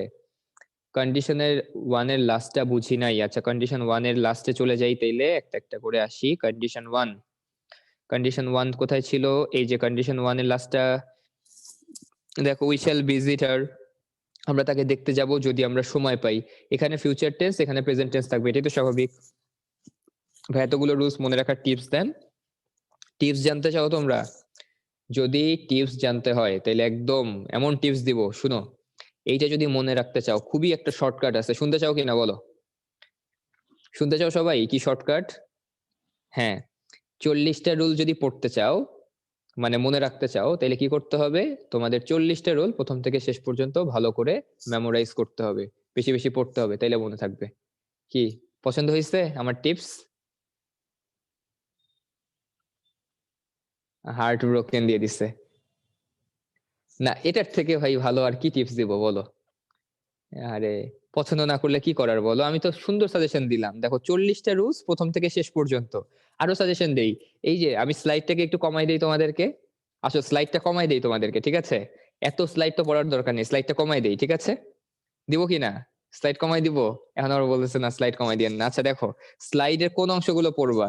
দেখো, আমাদের স্লাইড সাদা, এই সাদা স্লাইডে সব পড়তে হবে না, শুধু কালো কালো অংশগুলো পড়বো যেখানে লেখা আছে। যেখানে তুমি কালো কালারের লেখা দেখতে পাচ্ছ সেগুলো শুধু পড়বা, অন্য কিচ্ছু পড়ার দরকার নেই। এই যে কন্ডিশনাল দেখো, এই পেজ ওই পেজ, শুধু কালো কালো লেখাগুলো আমরা পড়বো, অন্য কিচ্ছু পড়বো না। ঠিক আছে? ওকে। হ্যাঁ, লাল লেখাগুলো পড়ার দরকার নেই আমাদের। ওকে ভাইয়া, কন্ডিশনাল গুলো আবার বুঝাই দেন ভাই। কন্ডিশনাল তো খুবই সহজ ভাই, বুঝার কথা, খুব সহজে বুঝতে পারবা, সমস্যা হওয়ার কথা না। হ্যাঁ, অনেক উপকৃত হলাম, ধন্যবাদ। আমার এই ঋণ ঋণ কিন্তু সহজে শোধ করা যাবে না, ঠিক আছে? আমি যেই উপকার তোমাদের করলাম, মানে আমি কিন্তু চিরঋণী তোমাদের কাছে। সরি, তোমরা আমার কাছে চিরঋণী। আচ্ছা, তাহলে বলো পার্টিকুলার কোন টপিক নিয়ে? ট্যাগ কোয়েশ্চেন নিয়ে কারো কোনো সমস্যা ছিল? একদম প্রথম ক্লাসে আমরা শুরু করছিলাম ট্যাগ কোয়েশ্চেন নিয়ে। সো ট্যাগ কোয়েশ্চেন নিয়ে কারো প্রবলেম ছিল? ট্যাগ কোয়েশ্চেন মোটামুটি সবাই ভালো মতো পড়েছো, তো ওগুলো স্লাইডটা আবার দেখবা তোমরা। ভাই কানেক্টরস গুলো কিভাবে মনে রাখবো? কানেক্টরস মনে রাখার জন্য প্র্যাকটিস এন্ড প্র্যাকটিস, প্র্যাকটিসের উপরে কোনো কথা নাই, ঠিক আছে ভাই? প্রভার্ব, প্রভার্ব তো আমরা পড়াই নাই, প্রভার্ব তোমাদের পড়ার দরকারও নাই, ঠিক আছে? Right forms of verb, right forms of ভার্বের ভিতর থেকে অনেক নিয়ম কানুন তোমাদেরকে উদাহরণ সহ পড়িয়েছি। তোমরা কি করবা? প্রথমে ক্লাসিফিকেশনটা একবার দেখবা। যদি কোথাও আটকে যাও কি করবা ভাইয়া? তুমি, তোমার হাতে হচ্ছে গুগল আছে, তোমার হাতে তোমার ইউটিউব আছে। ইউটিউবে উল্টাপাল্টা ভিডিও কেন দেখবো? ইংলিশের কত ভিডিও আছে সুন্দর সুন্দর। ইন্ডিয়া অনেক ভিডিও বানায়। আমাদের দেশের যত ভিডিও গুলা, সব ভিডিও গুলো কিন্তু খালি চাকচক, মানে চাকচিক্য। মানে আমাদের দেশে এডুকেশনাল ভিডিও খুবই কম। মানে যা একটু ভালো এডুকেশনাল ভিডিও সব অন্যরকম পাঠশালারই বানানো। এছাড়া বাকি যত প্ল্যাটফর্ম আছে তারা সবাই এই বন্ধুরা আজকে আমরা শিখবো, কিন্তু কি শিখবো আমাদের বন্ধুরাও জানি না, আমাদের টিচাররাও আমরা জানি না। কি কথা কি ভুল বলছি? যে শুরুতে ইন্ট্রোডাকশন কনক্লুশন দিতে দিতেই যদি আমার 10 মিনিট চলে যায়, ওই একটা আর্টিকেল কোনটার আগে এ বসে কোনটার আগে মানে দা বসে, ওইটা শিখাইতেই 15 মিনিট যায়। কিন্তু বেসিক তো আমাদেরকে কেউ শিখায় না, ঠিক আছে? কিন্তু অন্যরকম পাঠশালা বেশিরভাগটাই সায়েন্সে ফোকাস করা। তারপরও তাশফিক ভাইয়ের, তোমাদের তাশফিক ভাই আছে উদ্ভাসে, তার কিছু ইংলিশ ক্লাস আছে, দেখতে পারো তোমরা। এছাড়া ইন্ডিয়া কিন্তু অনেক ভালো ভালো ভিডিও বানায়। আবার হচ্ছে আমেরিকা কিংবা তুমি অক্সফোর্ডে অনেক সুন্দর সুন্দর ভিডিও পাবা। সুন্দর সুন্দর ভিডিও গুলো তোমরা ছোট ছোট ভিডিও দেখবা, এরকম করে সার্চ দিবা যে ফাইনাইট ভার্সাস নন ফাইনাইট। তুমি ইউটিউবে সার্চ দিবা, আমি ট্রাস্ট মি যে তুমি যদি 10 মিনিট কোনো ভিডিও দেখো, 10 মিনিট ভিডিও দেখার পরে ফাইনাইট নন ফাইনাইট নিয়ে তুমি নিজে ক্লাস নিতে পারবা। জাস্ট এইটা লিখে সার্চ দিবা, ফাইনাইট ভার্সেস নন ফাইনাইট। এরপরে ধরো তুমি বলতেছো ভাইয়া প্রাইমারি ভার্সেস মডেল, সার্চ দিয়ে দেখো কত ভিডিও আসে, হাজার হাজার ভিডিও আসে। সব দেখে তুমি শেষ করতে পারবা? পারবা না। তাহলে প্রথমত আমাদের পড়ার আগ্রহটা জন্মাইতে হবে, ঠিক আছে? সবসময় কি করতে হবে? আমাদের পড়ার আগ্রহটা জন্মাইতে হবে। পড়ার আগ্রহটা জন্মাইলে যেভাবেই হোক না কেন, আমাদের বাসায় আমরা কি কি বই পড়তে পারি বইয়ের একটা লিস্ট দিছিলাম না? দিছিলাম কিন্তু। এছাড়া নিজেদের কাছে বই আছে, তারপরে গুগল আছে, ইউটিউব আছে। কোথাও আটকে গেলে আমরা সেগুলো ক্রস চেক করব। কখনোই একটা দেখে শেষ হয়ে যাব না, 2টা বা 3টা ভিডিও দেখবো বা 2টা বা 3টা আর্টিকেল পড়বো, তারপর মিলাই দেখবো যে তাদের ভিতরে মিলতেছে কিনা। যদি মিলে যায়, ধরে নিবা 3টা মানুষ তো একসাথে ভুল করবে, এটা কাকতালীয়, তার মানে এটাই কারেক্ট। এভাবে ধরে ধরে আমরা ধাপে ধাপে আগাবো, তাহলে সবকিছু হয়ে যাবে। তো ক্লাসিফিকেশনটা এভাবে পড়বো আমরা। আর এর পরে সাবজেক্ট ভার্ব এগ্রিমেন্টের যতগুলো নিয়ম পড়াইছি, নিয়মগুলো প্রত্যেকদিন একবার করে রিভাইজ করব। আর কনজুগেশন গুলো তোমাদের যে কোনো ক্লাস 5, 6, 7 এর বই থেকে কনজুগেশন মুখস্থ করতে হবে, ঠিক আছে? কনজুগেশনের উপরে 5, 6, 7 এর বই থেকে দেখবা লিস্ট দেয়া আছে কোনটার কনজুগেশন কি। মেক, মেড, মেড, কাট, কাট, কাট, এগুলো বেশিরভাগই ইজি, কিন্তু কঠিন কঠিন কিছু আছে না? তো কঠিন কঠিন গুলো কিন্তু চার্ট দেখে তোমাদের যদি মুখস্থ না করো তাইলে আটকায় যাবা। যেমন আজকে অনেকে আটকায় গেছিলা যে ফাউন্ডেড হবে নাকি ফাউন্ড হবে। এর জন্য কি করতে হবে? কনজুগেশন গুলোকে মেমোরাইজ করতে হবে, ঠিক আছে? ওকে ভাইয়া, ক্লজ এন্ড ফ্রেজ নিয়ে, ভাই ক্লজ আর ফ্রেজ নিয়ে কি আলোচনা? গতকালকে তো অনেক ভেঙে ভেঙে আলোচনা করলাম। তো তোমাদের পরের ব্যাচটা অবশ্য মানে তারা একদমই বুঝে নাই clause and phrase. I don't know why তারা বুঝে নাই, বাট তোমাদের তো রেসপন্স গতকালকে ভালোই ছিল। তো ক্লজের ভিতর থেকে তোমরা সাবঅর্ডিনেট ক্লজের 3টা ভাগ গত ক্লাসে বলেছি, noun clause, adjective clause, adverb clause. এরপরে ফ্রেজের ভিতর থেকে ইম্পর্টেন্ট ফ্রেজ গুলো বলেছি, verbal phrase, verb phrase, phrasal verb, এদের ভিতরে পার্থক্যগুলো নিয়ে আলোচনা করা হয়েছে। আমি নিজে বলছি, পরবর্তীতে রাজা ভাইয়া বলেছেন। তো ক্লাসের রেকর্ড তো থাকে, রেকর্ড গুলো আরেকবার শুনে নিবা, তো সমস্যা হওয়ার কিন্তু কথা নাই, ঠিক আছে? ওকে ভাইয়া, ইংলিশ পড়তে ইচ্ছা করে না। পড়তে ইচ্ছা না করলে কি করা যায় বলো? পড়তে ইচ্ছা করতে হবে, এছাড়া কোনো ওয়ে নাই। তো যাই হোক, আমরা রাইটিং পার্টে যাব। তার আগে তোমাদেরকে কিছুক্ষণ ব্রেক দিয়ে রাখি। তো এখন ব্রেক থাকুক, ব্রেকের পরবর্তী অংশে আমরা রাইটিং পার্ট নিয়ে আলোচনা করব। আর ব্রেক টাইমে তোমাদের প্রশ্ন থাকলে প্রশ্ন করো, রাজা ভাইয়া উত্তর দেওয়ার চেষ্টা করবেন।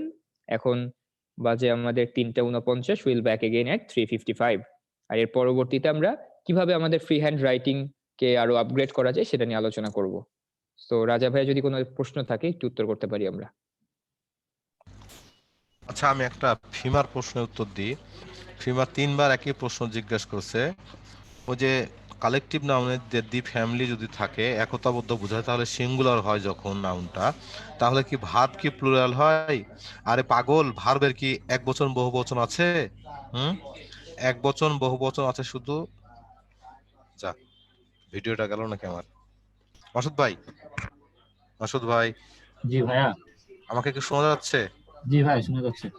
আচ্ছা, তো হ্যাঁ ফিমা, তোমাকে বলছিলাম যে ভার্বের কি এক বচন বহু বচন হয়?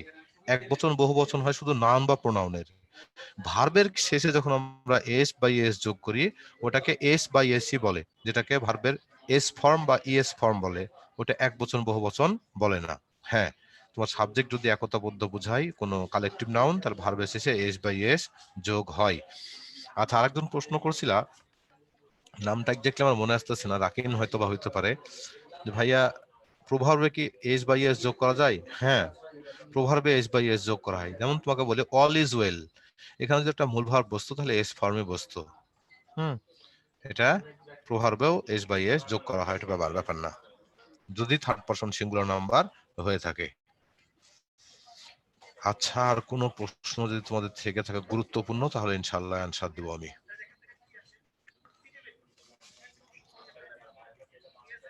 আচ্ছা মুয়াজ, তুমি একই প্রশ্ন বারবার করতেছো, উইথ, ইন ও বাই এর ব্যবহার যদি বলতেন।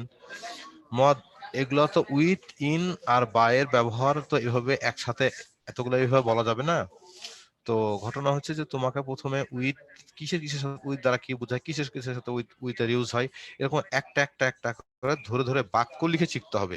এরকম মুখে বললে যে তুমি সবকিছু একসাথে শিখে নেবা, ভাইয়া ব্যাপারটা মোটে এরকম না। মাহিন বলছে যে instead of history he took logic, এর কমপ্লেক্স ও কম্পাউন্ড ট্রান্সফর্ম কি হবে? আচ্ছা দেখো, he didn't take history but he took logic, একটা হয়ে গেছে। আরেকটা দেখো, though he took logic he didn't take history, হয়ে গেছে। তাহলে আমরা যখন সিম্পল থেকে কমপ্লেক্স বা কম্পাউন্ড করতেছি, তখন কি করতেছি, হয় কমপ্লেক্স করার সময় একটা কমপ্লেক্স বাক্যের কনজাংশন নিচ্ছি, আর একটা সাবজেক্ট ও ফাইনাইট ভার্ব বাড়াচ্ছি, অর্থাৎ তিনটা পরিবর্তন হইতেছে। দেখো, ইনস্টেড অফ বাদ দিলাম, he did not take history, এখানে কি আছে, he did not take history but he took logic, সে ইতিহাস নেয় নাই কিন্তু যুক্তিবিদ্যা নিছিল। আবার এটাকে যদি আরেকবার বলি কমপ্লেক্সে, দো হি ডিডন্ট টেক হিস্ট্রি, যদিও সে ইতিহাস নেয় নাই, হি টুক লজিক, সে যুক্তিবিদ্যা নিয়েছিল। তাহলে একটা প্রিপজিশন ফ্রেজকে একটা ক্লজ বানাইতে তিনটা পরিবর্তন হচ্ছে। আশা করি মাহিন ভাইয়া তুমি শুনেছো।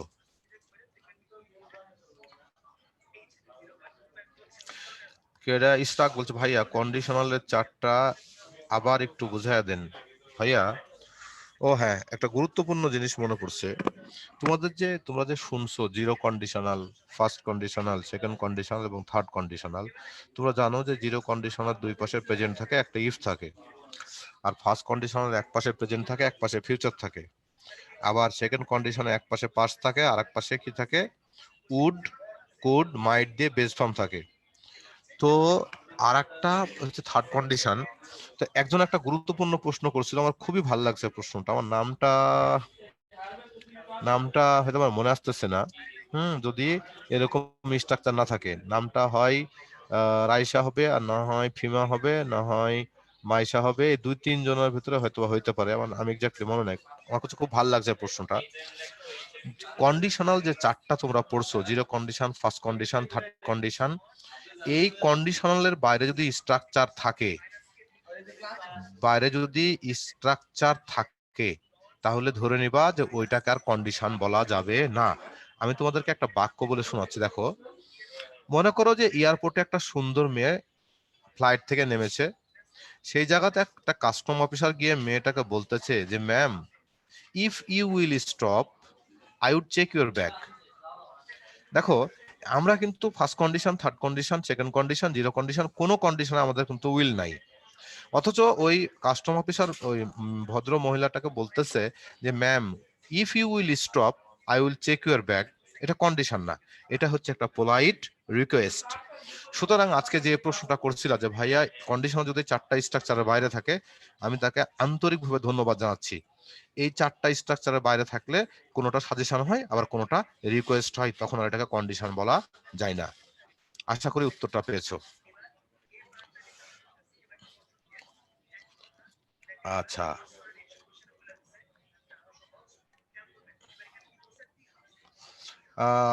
অথই বলতেছে ক্লজ এর ক্লাসিফিকেশনটা ভালোভাবে বুঝতে পারছি না। ক্লজ এর ক্লাসিফিকেশনটা বোঝা খুবই সহজ। আচ্ছা, তোমরা অনেক সময় তোমাদেরই প্রশ্ন থেকে উত্তর দিচ্ছি। তোমরা অনেক সময় বলো যে ভাইয়া মানে সিম্পল সেন্টেন্সের এটা কি প্রিন্সিপাল প্রিন্সিপাল ক্লজ। আচ্ছা বলো, একজনকে কখন আমরা প্রিন্সিপাল বানাবো? যখন আরেকজন সাবঅর্ডিনেট থাকবে। এই যুক্তির সাথে তোমরা একমত কিনা আমাকে প্লিজ একটু চ্যাট বক্সে ওয়াই লিখে জানাও। আমরা একজনকে প্রিন্সিপাল তখনই বলতে পারি যখন আরেকজন সাবঅর্ডিনেট থাকে। তোমরা একমত কিনা আমার সাথে? আমার সাথে কোনো সাবঅর্ডিনেট নাই, আমার একজনকে প্রিন্সিপাল বানায় দিচ্ছি, তো কার সাথে তুলনা করলাম? কার সাথে আমি তুলনাই করিনি, আমি কেন ওকে প্রিন্সিপাল বানাতে যাব? তাহলে আমরা বলতে পারি যে সিম্পল সেন্টেন্সে কোনো ধরনের কোনো ক্লজ থাকে না, এটা একটা কমপ্লিট সেন্টেন্স। একটা ক্লজ কিন্তু কমপ্লিট সেন্টেন্স না, ক্লজ মানে খণ্ড বাক্য। তাহলে আমরা কেন বলি যে প্রিন্সিপাল? তোমরা অনেক সময় কিউএনএ জিজ্ঞেস করো, আমার কিউএনএ থাকতে থাকতে থাকতে না তোমাদের কাছ থেকে আমি অনেক কিছু শিখছি, যে তোমরা কি জিজ্ঞেস করতে পারো, কি বলতে পারো, কোন জিনিসে তোমরা ভুল বলো, কোনটা হাস্যকর বলো, কোনটা আবার এমন প্রশ্ন করো মাথা ঘুরাইয়া দাও। ভালো প্রশ্ন, যেমন আজকে করছিল যে ভাইয়া এই চারটা স্ট্রাকচারের বাইরে যদি ইফ থাকে, দারুণ একটা প্রশ্ন যে করছিল, আমার খুব পছন্দ হয়েছে প্রশ্নটা। তো ঘটনাটা হচ্ছে যে ওই কারণে তোমাদেরকে আমি বলতেছি যে সিম্পল সেন্টেন্সে তোমরা যখন বলো প্রিন্সিপাল ক্লজ, আরে ভাই একে প্রিন্সিপাল বানানো, তো সাবঅর্ডিনেট কে হবে? একজন সাবঅর্ডিনেট থাকলে তুলনা করে প্রিন্সিপাল বানাবো। আচ্ছা চলো এবার কম্পাউন্ডে যাই। অথবা তুমি কিন্তু ভালো করে শুনবা, কম্পাউন্ডে যাই। কম্পাউন্ডে গিয়ে একটা উত্তর দিই। ধরো বাংলাদেশ, ভারত আর চীন দুইটা স্বাধীন রাষ্ট্র। এখন ভারত যদি বলে আজকে একটা নিয়ম তৈরি করলাম, চীন কাল থেকে তুমি আমার এই নিয়ম ফলো করবা, তাহলে যুদ্ধ লাগবে কি লাগবে না? যদি ইয়েস হয় তাহলে ইয়ে ওয়াই লিখো, আর যদি নো হয় তাহলে নো এন লিখো। বলো, চীন কি ভারতকে ছাড় দিবে? শোনার সাথে তো যুদ্ধ ডিক্লেয়ার হয়ে যাবে। তাহলে বোঝা যাচ্ছে যে চীন একটা স্বাধীন রাষ্ট্র, এর সার্বভৌমত্ব আছে। ভারত একটা স্বাধীন রাষ্ট্র, ভারতের সার্বভৌমত্ব আছে। অর্থাৎ এগুলো যেগুলো দুই পাশে স্বাধীন, অর্থাৎ কোঅর্ডিনেট কনজাংশন, ইন্ডিপেন্ডেন্ট ক্লজ তোমরা বলতে পারো। এই দুই পাশে স্বাধীন থাকে হচ্ছে কম্পাউন্ড সেন্টেন্সে, আর এক পাশে স্বাধীন আর এক পাশে পরাধীন অর্থাৎ কমপ্লেক্স সেন্টেন্সে। একটা হচ্ছে প্রিন্সিপাল ক্লজ, একটা সাবঅর্ডিনেট ক্লজ। আশা করি অথই এবং তোমরা যারা শুনেছো তোমাদের বিষয়টা তোমাদের কাছে এখন ক্লিয়ার। তো কম্পাউন্ড সেন্টেন্সের দুই পাশে যেহেতু স্বাধীন, সেহেতু কোঅর্ডিনেট ক্লজকে বলা হয় ইন্ডিপেন্ডেন্ট ক্লজ। এখানে তোমরা প্রিন্সিপাল বলো না, কারণ এপারও প্রিন্সিপাল এপারও প্রিন্সিপাল। প্রিন্সিপাল বললে তোমার সাবঅর্ডিনেট কথাটা এমনি আসে। তাই আমরা কম্পাউন্ড সেন্টেন্সে যে ক্লজ থাকে প্রিন্সিপাল বলবো না, বলবো ইন্ডিপেন্ডেন্ট ক্লজ। আচ্ছা বলো এবার তোমরা বুঝতে পারছো কিনা ইন্ডিপেন্ডেন্ট ক্লজ কিসে থাকে? দুদিকে স্বাধীন কম্পাউন্ড সেন্টেন্সে। জাস্ট ওয়াই লিখে আমাকে জানাও। তোমার রেসপন্স না দিতে আমার খুব রাগ হয়। বলো, এই তো সুন্দর বলতেছো। আর একটা কথা, যেখানে প্রিন্সিপাল কথাটা উচ্চারণ করবা সেখানে মনে করবা যে ওর সাথে একটা সাবঅর্ডিনেট থাকতে হবে। সাবঅর্ডিনেটের সাথে তুলনা করে প্রিন্সিপাল বলবো। এখন বলো সিম্পল সেন্টেন্সে কোনো কোনো একাধিক ক্লজ থাকে? যে তোমরা বলো যে এটা প্রিন্সিপাল ক্লজ কিনা। একটা ক্লজ থাকে, তাহলে এটা হচ্ছে কমপ্লিট সেন্টেন্স। এটাকে আমরা বলি কমপ্লিট সেন্টেন্স, এটাকে আমরা ক্লজ বলতে যাও না। আর মনে থাকবে কিনা বলো, সবাই ওয়াই লিখো, নাহলে সবাই আজকে মার দেবো। ওকে, আচ্ছা তাহলে আমার মনে হয় ব্রেক টাইম শেষ, চলো বাবলা ভাইয়ার কাছে একটু ফিরে যাই। হ্যাঁ, আর কালকে তোমাদের সাথে একটু গল্প হবে, শেষ ক্লাস, একটু আগে ক্লাস শেষ করে দিয়ে হ্যান্ড রেজ নিবো, কথাবার্তা বলবো, গল্প টল্প করবো, দিয়ে আমরা বিদায় নিয়ে নিবো। ওকে ভাইয়া আপুরা, থ্যাংক ইউ, চলো ক্লাসে ফিরে যাই। বাবলা।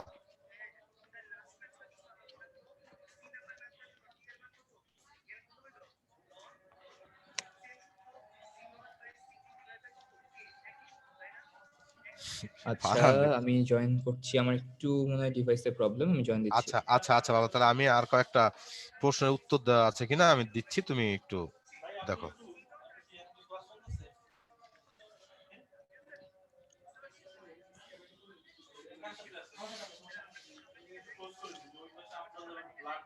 আচ্ছা, তানিমের একটা প্রশ্ন উত্তর দিই। তানিম বলছে ভাইয়া এক্সামে কমপ্লিটিং সেন্টেন্সের প্রয়োগ কিভাবে করব সেটা বুঝাই দেন। তানিম ভালো করে শুনো, সবাই শুনো।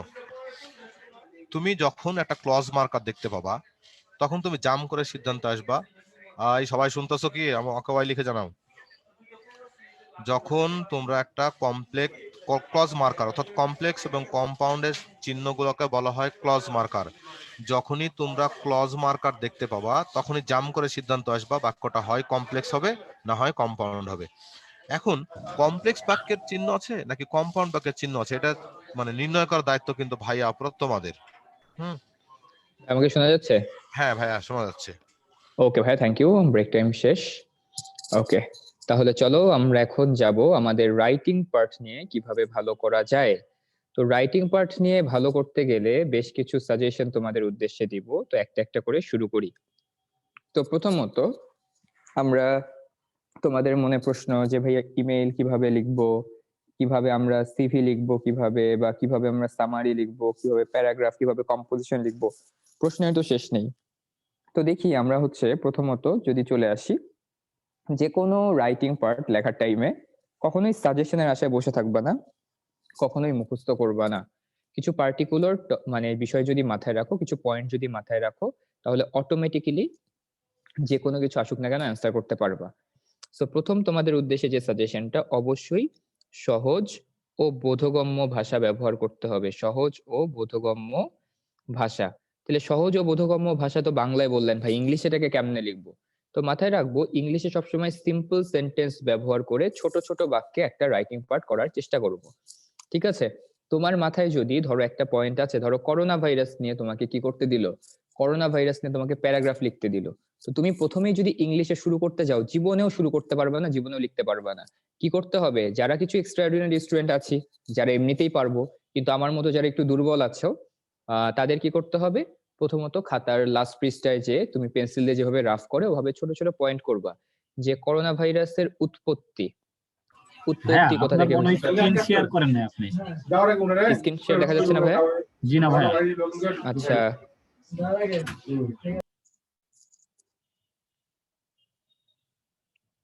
আচ্ছা, সরি ফর দ্য ইনকনভিনিয়েন্স। দেখো এখানে, আশা করছি এখন দেখতে পাচ্ছো। তাহলে প্রথমত আমরা সিম্পল সেন্টেন্সে ছোট ছোট বাক্যে লিখবো। প্রথম কথা দেখো, করোনা ভাইরাস নিয়ে যদি লিখতে যাই, আমাদের উৎপত্তি কোথা থেকে হইলো, চায়না থেকে, সেই বিষয়টা মাথায় আসবে। এরপরে চায়না থেকে যে বিশ্বে ছড়াই গেল, এটা যে একটা এপিডেমিক হয়ে গেল, প্যান্ডেমিক থেকে যে এপিডেমিক বা প্যান্ডেমিক, করোনা ভাইরাস প্যান্ডেমিক যে আমরা বলি। তো যাই হোক এই বিষয়টা, এরপরে বিভিন্ন দেশে মানুষ আক্রান্ত হওয়া শুরু করলো, অনেক মানুষ মারা গেল, আক্রান্ত, মারা যাওয়া। এরপরে হচ্ছে এটার জন্য আমাদের শিক্ষার কি কি সমস্যা হয়েছে, আমাদের প্রযুক্তির কি কি সমস্যা হয়েছে বা কি কি আপগ্রেড হয়েছে আমাদের প্রযুক্তি, কিংবা আমাদের হচ্ছে অন্যান্য অর্থনৈতিক ক্ষেত্রে কি কি লাভ কিংবা ক্ষতি হয়েছে, এই বিষয়গুলো। তো এখন তোমার কাজ কি হবে, এই প্রত্যেকটা শব্দের একটা করে ইংলিশ ওয়ার্ড বের করো।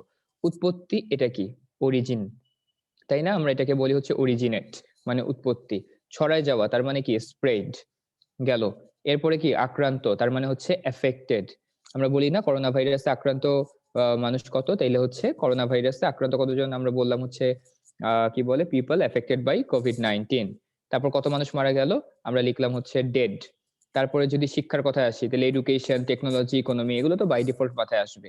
লিখবো কিভাবে, তাহলে শুরু করব যে corona virus has become নাওয়াডেজ a global pandemic. ঠিক আছে?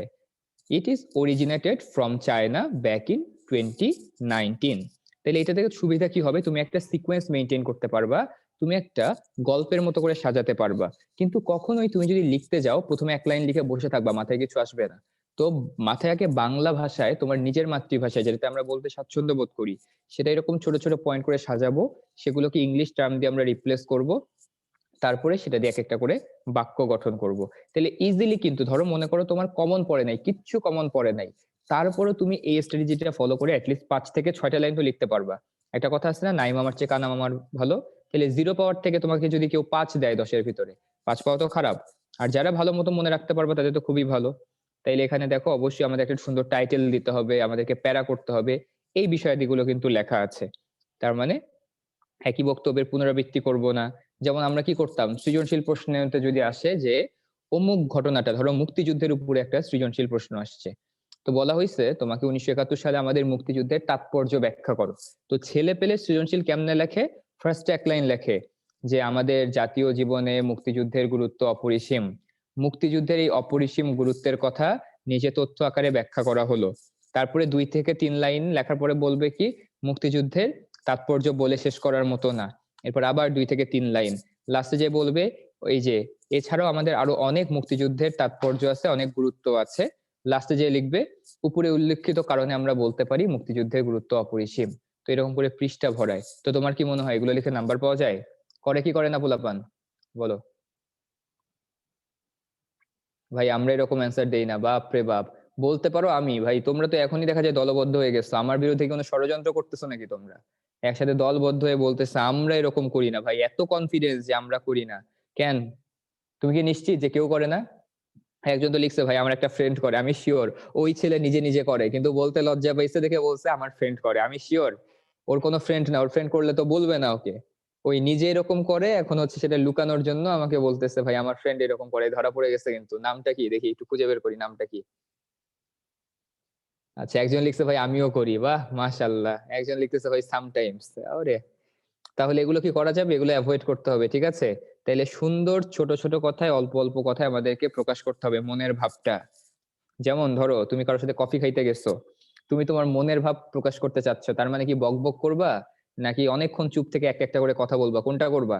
পার্সোনালিটি দেখাইতে হবে না অবভিয়াসলি। আমরা তো মানুষ, কম কথা বললে মানুষকে বলি যে না পার্সোনালিটি আছে, একটা ব্যাপার স্যাপার আছে, একটা ভাব আছে। তো বেশি কথা বলা যেমন শুনতেও ভালো লাগে না, খাতায় অতিরিক্ত কথা বললে সেটা দেখতেও কিন্তু ভাল লাগে না, ঠিক আছে? একজন আবার লিখছে ইগো। ভাই মানে তোমার কম কথা বলার ইগো এক জিনিস না ভাই। আচ্ছা যাই হোক, আলহামিন লিখছো ভাই আমি নামাজ পড়ি। আচ্ছা ভাই আমিও তো নামাজ পড়ি আসলাম ভাই, ওই জন্য দেরি হয়ে গেছে। তারপরে দেখি রাইটিং প্যারাগ্রাফ ছাড়া। ওকে, তারপরে দেখো আমরা এই যে কমপ্লিটিং সেন্টেন্সে পরে প্যারাগ্রাফ কিভাবে লিখবো মোটামুটি এখানে আইডিয়া দিলাম। এরপরে অনেকের মনে প্রশ্ন, ভাই সিভি কেমনে লিখবো? চলো সিভি লেখার একটা নিয়ম তোমাদেরকে দেখাই দেই, ঠিক আছে? সিভি লেখায় কি কেমনে সিভি লিখতে হয় খুব মনোযোগ দিয়ে খেয়াল করবা। তো সিভির উপরে কভার লেটার লিখবো আমরা, সুন্দর করে একটা কভার লেটার লিখবো। কভার লেটার মানে কি ভাইয়া? অ্যাপ্লিকেশন, অর্থাৎ কার বরাবর লিখবো। তো এখানে মাথায় রাখবা যখন আমরা অ্যাপ্লিকেশনটা লিখবো, সেই অ্যাপ্লিকেশন লেখার টাইমে আমরা তো শুরুতে ডেট দিব, অ্যাপ্লিকেশন যেভাবে লিখতে হয় সেভাবেই। তো অ্যাপ্লিকেশন লেখার নিয়মটাও দেখে নাও। যেমন আজকে আমরা বলতে পারি 6 জানুয়ারি, তো তারিখের পরে কিন্তু কোনো কমা দেয়া যায় না, 6 জানুয়ারি 2021। সাধারণত সিভি কার কাছে লেখা হয়? যে চাকরি দেয়।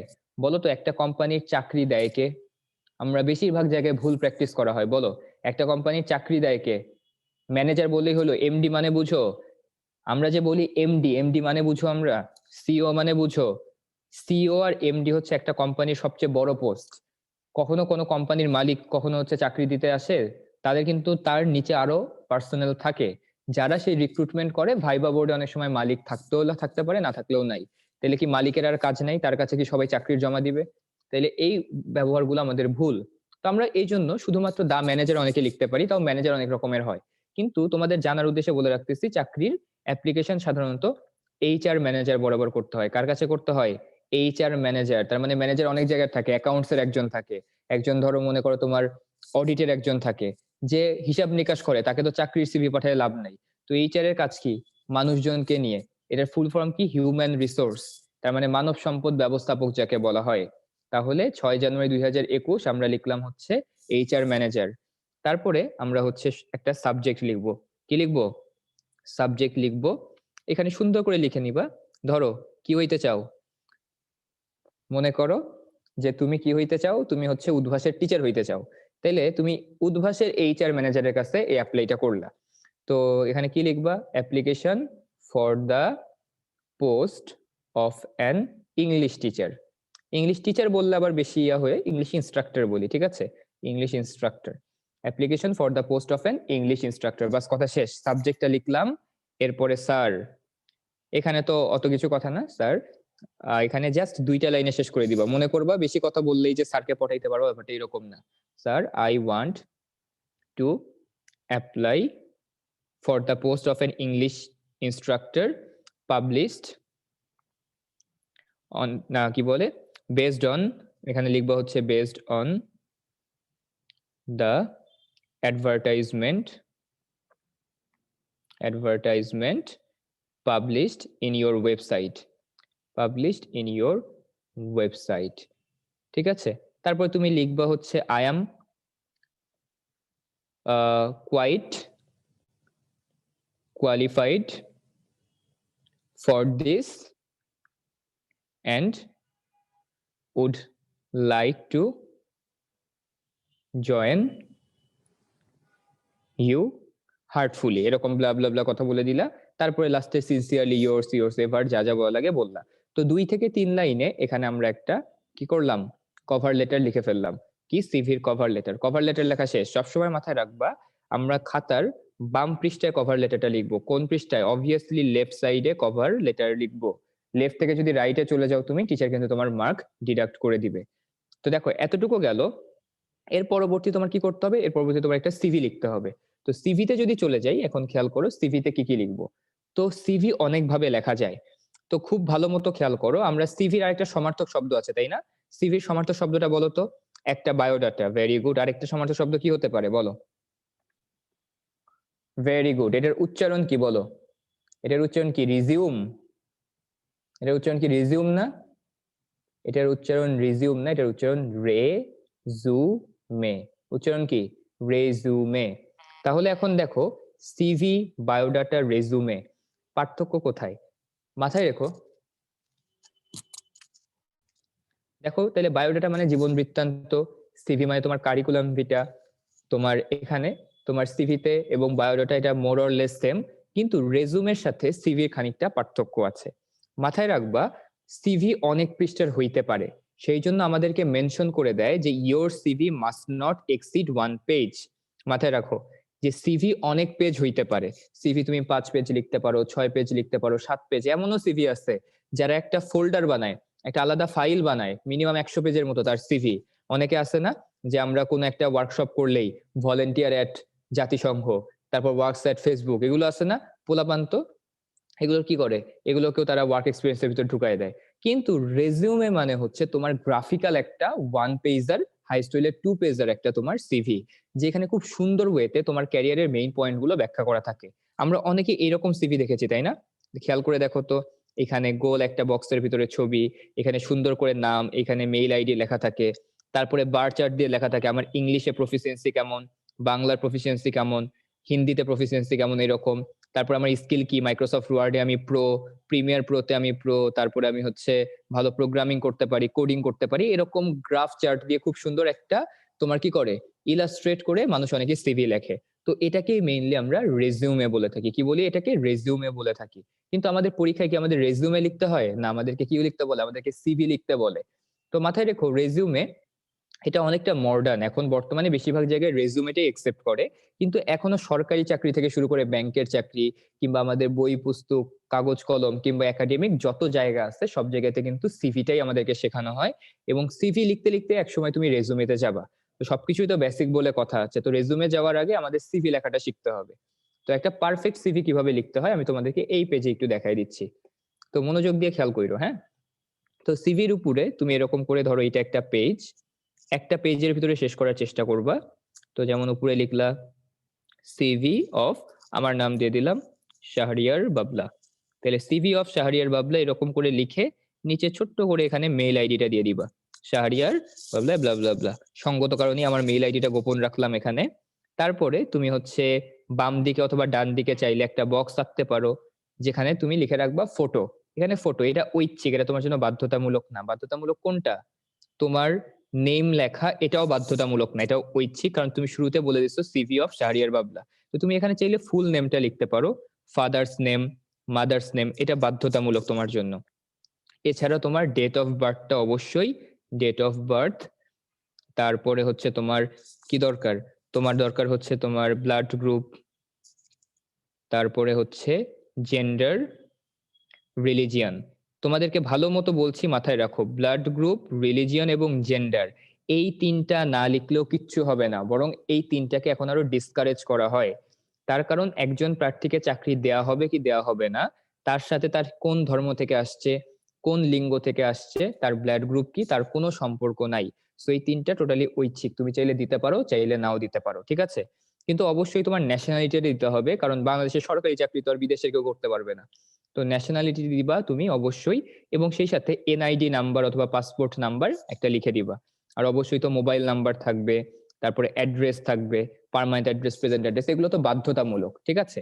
এর বাইরে তোমার এক্সট্রা করে কিছু দেওয়ার দরকার নেই। এরপরে আমাদের যেটা করতে হবে, একটা বক্স রাখতে হবে, বক্সের ভেতরে এডুকেশনাল কোয়ালিফিকেশন গুলো। ধরো তোমরা যখন ভার্সিটিতে ভর্তি হবা, তারপরে তো উদ্ভাসে টিচার হওয়ার জন্য আসবা, তুমি লিখবা এসএসসি পাস কোথা থেকে করছো, এইচএসসি কোথা থেকে পাস করছো, এরপরে তুমি হচ্ছে কোথায় পড়াশোনা করতেছো বর্তমানে, তখন তুমি লিখে দিলা যে তুমি এখন আন্ডার গ্রাজুয়েশন পড়তেছো ঢাকা ভার্সিটি থেকে বা বুয়েট থেকে, কথার কথা, ঠিক আছে? তাহলে এই বক্সটা আঁকলা। তোমার যদি মনে হয় যে টিচার বলছে, মানে টিচার ওখানে কোনো ইনস্ট্রাকশন দেয় নাই, 1 পেজ লেখা নাই, তাহলে তুমি সেটা 2-3 পেজও নিয়ে যেতে পারো। কিন্তু টিচার বলেই দিছে 1 পেজের ভিতরে লিখতে হবে, তাহলে এই বক্সটাও এখানে আঁকতে হবে, তার নিচে আবার রেফারেন্স দিতে হবে। মাথায় রাখবা, রেফারেন্সে সব সময় নিজের বিশ্ববিদ্যালয়ের প্রফেসরকে রাখতেই হবে। তো রেফারেন্স হিসেবে 2 জনকে সাধারণত দিতে হয়, তার ভিতরে একজন অবশ্যই হবেন কে, তোমার বিশ্ববিদ্যালয়ের একজন প্রফেসর। তো তুমি যে বিশ্ববিদ্যালয়কে দিবা, এখানে বুয়েট থাকলে বুয়েট, ডিউ থাকলে ডিউ, তার একটা রেফারেন্স, আর এছাড়া যে কোনো একটা মামু চাচুর নাম দিয়ে দিবা রেফারেন্স হিসেবে। সো 1 পেজ বললে এই কয়টাই তোমার জন্য ইনাফ, এছাড়া কিচ্ছু লিখতে হবে না। প্রথমে এরকম হেডিং, তারপরে এই কয়টা নাম, তারপরে educational qualification, and finally reference. যদি তোমাকে বলে যে না 1 পেজের বেশি করলেও সমস্যা নাই, তখন তুমি হচ্ছে আদার অ্যাক্টিভিটিস দিতে পারো, হবিজ দিতে পারো, স্কিলস দিতে পারো, ল্যাঙ্গুয়েজ প্রফিসিয়েন্সি দিতে পারো, অ্যাটাচমেন্ট দিতে পারো, এগুলো সব দিতে পারো, কিন্তু ডিপেন্ড করে কোথায়, যদি তোমাকে 1 পেজের বেশি লেখার পারমিশন দেয়। কিন্তু সাধারণত বেশিরভাগ সময় এসএসসি পরীক্ষা 1 পেজেই করতে বলে, এন্ড 1 পেজে করতে গেলে আমি জানি এর বেশি লেখা সম্ভব না। ইভেন রেফারেন্সটা লিখতে একটু চাপাচাপি হয়ে যায়। যদি মনে করো খুব বেশি চাপাচাপি হয়ে যাচ্ছে, রেফারেন্স একজনের নাম দিয়ে দিবা, আর কিচ্ছু করতে হবে না। ঠিক আছে, ওকে। ভাইয়া 10 পেজ বলে, কোথায় 10 পেজ বলে? ফারহান লিখছো ভাই 10 পেজ বলে, কোথায় 10 পেজ বলে সিভি? ভাইয়া মার্জিন দিতে হবে, হ্যাঁ অবশ্যই মার্জিন করতে হবে, এটা কেমন কথা? মার্জিন তো অবশ্যই করতে হবে। ডেট অফ বার্থ, হ্যাঁ মিল রেখে করবা তোমাদের সাথে। এখন নিজে ডেট অফ বার্থ দিও না। ধরো তুমি হচ্ছে মাস্টার্স পাস, তুমি মাস্টার্স পাস করছো কবে? 2006 সালে। তোমার জন্ম হয়েছে কবে? 2000 সালে। টিচার তোমাকে নাম্বার দিবে? বলো, টিচার তোমাকে নাম্বার দিবে? নাম্বার কিন্তু একদমই দিবে না। তো যাই হোক, এই বিষয়গুলো নিয়ে আমরা কথা বললাম, এগুলো তোমাদের স্লাইডের সাথে দিয়ে দিব, কোনটা কিভাবে লিখতে হয় না হয়, একদম একটা স্ট্যান্ডার্ড ফরম্যাট দিয়ে দিব, কোনো সমস্যা নাই। তো এখন এর বাইরে আর কোনো কিছু নিয়ে কারো প্রশ্ন আছে কিনা করতে পারো, যে ভাই এটা কিভাবে লিখবো, এটা কিভাবে লিখবো। তোমাদের কি ইমেইল আছে? বলো, তোমাদের কি ইমেইল আছে? ইমেইল যদি আসে তাহলে ইমেইলেরটা দেখো। তাইলে প্রথমে ইমেইলের আমি ডিটেইলস কি কি থাকে সবকিছু লিখতেছি, এর ভিতরে তোমরা কোনটা লিখবা কোনটা লিখবা না সেটা বলি। Email from to CC BCC subject, ঠিক আছে। তারপরে হচ্ছে তোমার মেইন বডি, লাস্টে হচ্ছে চাইলে অ্যাটাচমেন্ট লিখতে পারো, চাইলে নাও লিখতে পারো, ঠিক আছে, অ্যাটাচমেন্ট। তো খেয়াল করে দেখো, ফ্রমে কি তোমার এরকম করেও লিখতে পারো, আমি দুইটা স্ট্রাকচার দিয়ে দিই। প্রথমে আগে আমার নামটা লিখলাম শাহরিয়ার বাবলা, এরপরে আমার মেইল আইডি, ধরো shb123@umail.com। তো টোটালি একটা ভুয়া জিনিস দিলাম, @umail.com, এরকম কিছু নাই। ধরো কথার কথা, যাকে পাঠাচ্ছি, ধরো এখান থেকে কার কাছে পাঠাবো, আমাকে তানিম লিখছে, বাবলা ভাই সিসি বিসিসি মানে কি, অনেক অধৈর্য, তো তানিমের নাম দিয়ে ওকে একটু ঠান্ডা করি, ঠিক আছে। তানিমের পুরো নাম কি বানানো যায়, একটা তানিম মন্ডল বানায় দেই, ঠিক আছে, ওর নাম যাই হোক তানিম মন্ডল। তাহলে তানিম মন্ডলের একটা ইমেল আইডিও বলে দিই, তানিম এখানে কি বলা যায়, ধরো gmail.com। আচ্ছা, ঠিক আছে। হ্যাঁ, একজন আবার এখানে একজন লিখছে ভাই মোল্লা দেন, আলিফ বলছে এই কথাটা, তাহলে আলিফের নামটা আমি এখানে দিয়ে দিই, আলিফ মোল্লা, ঠিক আছে। তাহলে আলিফ মোল্লা @gmail.com, আলিফ মোল্লা @gmail.com। এখানে আবার সৌরভ মন্ডল লিখছে যে ভাই আমি সৌরভ মন্ডল, তাহলে এখানে সৌরভ গাঙ্গুলি দিয়ে দেই, ঠিক আছে। তাহলে সৌরভ গাঙ্গুলি, আমি তো নামের বানানো লিখতে পারি না, সৌরভ গাঙ্গুলি @gmail.com দিলাম এখানে, ঠিক আছে, @gmail.com দিলাম। আর কেউ আছে? হ্যাঁ, আপন লিখছো ভাই হাস্যকর, হ্যাঁ আমাকে হাস্যকর বলছো আপন।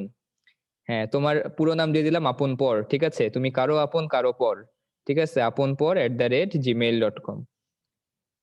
আর আর কেউ কি হাসছে? আর কেউ কি হাসছে ভাই? দেখি, তাসফিয়া লিখছে হচ্ছে, একদম ঠিক। তো তাসফিয়ার মেইল আইডি কি দেওয়া যায়, ডানা কাটা তাসফিয়া, ঠিক আছে, ডানা কাটা তাসফিয়া @gmail.com। মনে করো আমি দিলাম হচ্ছে এতগুলা মেইল আইডি দিয়ে দিলাম, ঠিক আছে। তাইলে এখন দেখি আমরা আপু ভাইয়েরা, যে সাবজেক্টে কি বলবো, যে সাবজেক্টটা কি সাবজেক্টে পাঠাইছি, ধরো যে কোনো জায়গায় চাকরির অ্যাপ্লাই করছি এরকম। তারপরে হচ্ছে একটা বডি লিখে দিলাম। তো এখান থেকে কোনটা কোনটা লিখতে হবে, টু অবশ্যই লিখতে হবে, সাবজেক্ট অবশ্যই লিখতে হবে, মেইন বডিটা অবশ্যই লিখতে হবে। ভাইয়া বক্স করব কিনা, ভাইয়া বক্স করাটা ঐচ্ছিক, তুমি চাইলে করতে পারো, চাইলে নাও করতে পারো, ঠিক আছে। এখন দেখো অ্যাটাচমেন্টটা যদি তোমার জবের জন্য অ্যাপ্লাই করতে বলে তাইলে আমরা অ্যাটাচমেন্টটা দিব, নাইলে দিব না। তাহলে ভাই সিসি বিসিসি তে কি করব? প্রথম কথা, সিসি মানে কার্বন কপি, সিসি মানে কি কার্বন কপি, বিসিসি মানে কি বিসিসি মানে হচ্ছে ব্লাইন্ড কার্বন কপি। তো পার্থক্যটা কি দুটোর ভিতরে দেখো, আমরা সিসিতে যে আলিফ মোল্লাকে রেখেছি, সৌরভ গাঙ্গুলিকে রেখেছি, তারা দেখতে পাবে যে আলিফ মোল্লাকে মেইল পাঠালে সে দেখতে পাবে যে সৌরভ গাঙ্গুলিও মেইলটা পেয়েছে। ধরো তুমি জিপিএ 5 পাইছো, এই মেইলটা আমি তোমাদেরকে পাঠাচ্ছি, তুমি কি পাইছো? জিপিএ 5 পাইছো, তো এটা জিপিএ 5 এর জন্য কংগ্রাচুলেশন। তো আলিফ মোল্লা সেখানে দেখলো যে সৌরভ গাঙ্গুলিও মেইলটা পাইছে, তার মানে কি সৌরভ গাঙ্গুলি কি এ প্লাস পাইছে না? হ্যাঁ, সেও কিন্তু এ প্লাস পেয়ে গেছে। কিন্তু আমার মনে হচ্ছে যে না, আলিফ মোল্লা সৌরভ গাঙ্গুলি তারা ফ্রেন্ড, কোনো সমস্যা নাই, কিন্তু ওরা আপন পর আর ডানা কাটা তাসফিয়াকে দেখতে পারে না। সো ওরা যদি এ প্লাস পাইছে এটাও যদি ওরা শোনে তাহলে ওরা মন খারাপ করতে পারে। তাহলে আমি এটা বিসিসি তে রেখে দিচ্ছি। এটার মানে কি, বিসিসি তে যাদের ঠিকানা দেওয়া হবে তারা মেইলটা ঠিকই পাবে, কিন্তু তারা পরস্পর দেখতে পাবে না যে মেইলটা কার কাছে গিয়েছে, ঠিক আছে। তার মানে সিসি তে যাদেরটা রাখবো তারা প্রত্যেকে দেখতে পাবে যে কে কে মেইলটা পাইছে। বিসি তে যাদেরকে রাখবো তারা কেউ দেখতে পাবে না যে মেইলটা সে ছাড়া আর কার কাছে গেছে। বুঝা গেছে? বলো বুঝা গেছে কিনা? যে তাহলে সিসি মানে সবাইকে ওপেন, এটা সবার জন্য উন্মুক্ত, বিসিসি মানে এটা হচ্ছে গোপন রাখা হয়েছে। তাহলে সিসি বিসিসি চাইলে দিতে পারো, চাইলে নাও দিতে পারো, ফর্মটাও চাইলে দিতে পারো, নাও দিতে পারো। অনেকে সেন্টটা লেখে, সেন্ট লেখার কোনো দরকার নাই। তো ইমেইল এভাবে লিখবা, একটা পেজের ভিতরে অবশ্যই শুরু করবা, শুরুতে স্যার লিখবা, লাস্টে সিনসিয়ারলি ইয়োর্স লিখবা, এটাই স্ট্যান্ডার্ড, ঠিক আছে।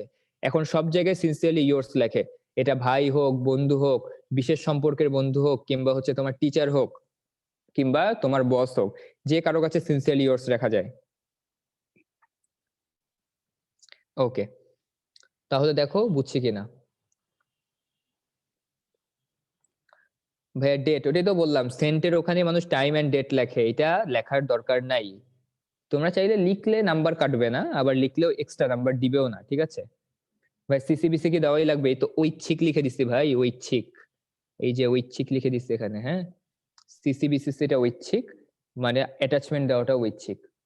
ওকে ভাই, এখন তো বলতেছো ভাই ডায়ালগ, তারপরে বলতেছো ভাই রিঅ্যারেঞ্জ, তাইলে হচ্ছে আমরা মানে তোমাদের তো মনে হয় একাডেমিক ক্লাস হবে সামনে, একাডেমিক ক্লাসে তো সম্ভবত ইংলিশ ইংলিশ থাকতে পারে, সেখানে আলোচনা করব। আজকে জাস্ট কিভাবে লিখতে হয় একটু আইডিয়া দিচ্ছি ভাই, মানে বসতে দিচ্ছি। এখন তো শুইতে চাইতেছো তোমরা, একটু পরে বলবো ভাই খাইতে দেন, তাইলে হবে? ধাপে ধাপে আসতে হবে আমাদেরকে। আজকে আমার প্যারাগ্রাফ বুঝানোর কথা বুঝাইলাম, এরপরে তোমাদেরকে একটু ইমেইল কেমনে লেখে দেখাইলাম, কিভাবে সিভি লিখতে হয় দেখাইলাম। তো সন্তুষ্ট থাকো, আল্লাহ যা দিছে সেটা নিয়ে সন্তুষ্ট থাকতে হবে, ঠিক আছে। ওকে ভাইয়া, কম্পোজিশনটা বলেন ভাই, ভাইয়া গ্রাফ এন্ড চার্টটা বলেন ভাই। আমার মনে হচ্ছে কি জানো, আমি রিলিফ নিয়ে আসছি, আমার সামনে সব রোহিঙ্গা গুলো বসে আছে, বলতেছে ভাই আমারে দেন, ভাই আমারে দেন। ভাই আমার কাছে অত রিলিফ নেই ভাই, আমার হচ্ছে গুনে গুনে আমার হাতে সময় আছে হচ্ছে মনে করো আর কতক্ষণ, 7 মিনিট, এর ভিতরে কোয়েশ্চেন অ্যান্সার করবো কখন বলো? ভাই ইয়োর সেভার দেয়া যাবে না ভাই, শুনো, ইয়োর সেভারটা তুমি দিতে পারো কার কাছে? যার সাথে তোমার অন্তরঙ্গ সম্পর্ক আছে, মনের সম্পর্ক আছে, গভীর সম্পর্ক আছে, তাকে তুমি ইয়োর সেভার দিবা, ঠিক আছে। কিন্তু সিনসিয়ারলি ইয়োর্স একটা ফর্মাল কথা, এটা যে কারো কাছে ব্যবহার করা যায়। ওকে ভাই, গ্রাফ এন্ড চার্ট লেখার পর সাগর 10টা অ্যাংরি ইমো দিছে। আচ্ছা কি করা উচিত? সবাই সাগর তোমার ইমেল আইডিটা দিয়ে দাও তো, এখানে দিয়ে দেই, সবাই স্প্যামিং করবে তোমার ইমেইলে।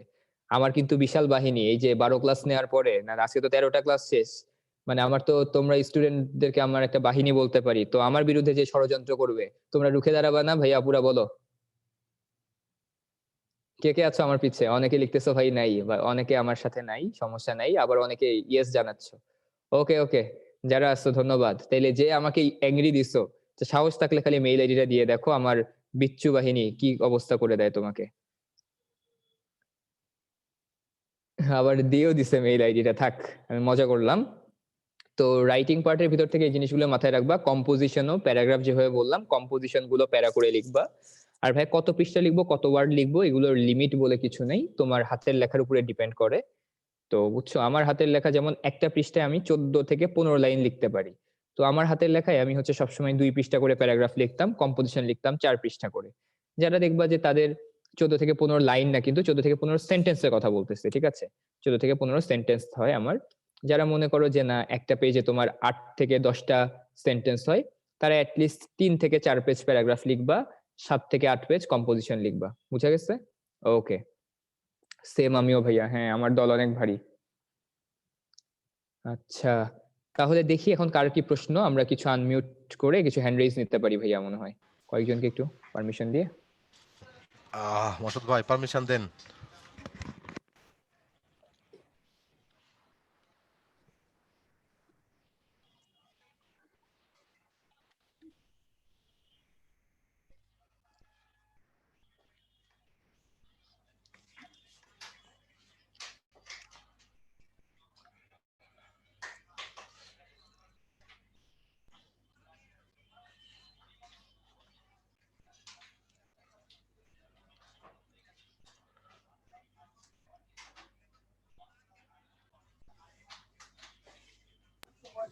ভাই কি শুনতে পাচ্ছেন?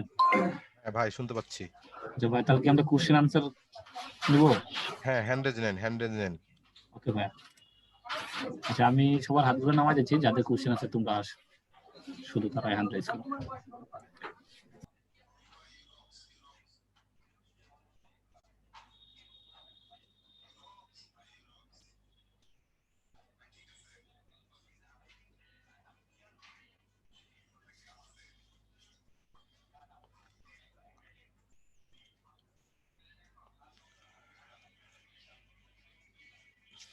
আচ্ছা, ফারহানকে পারমিশন দেওয়া আছে, তুমি আনমিউট করে কোশ্চেন করো।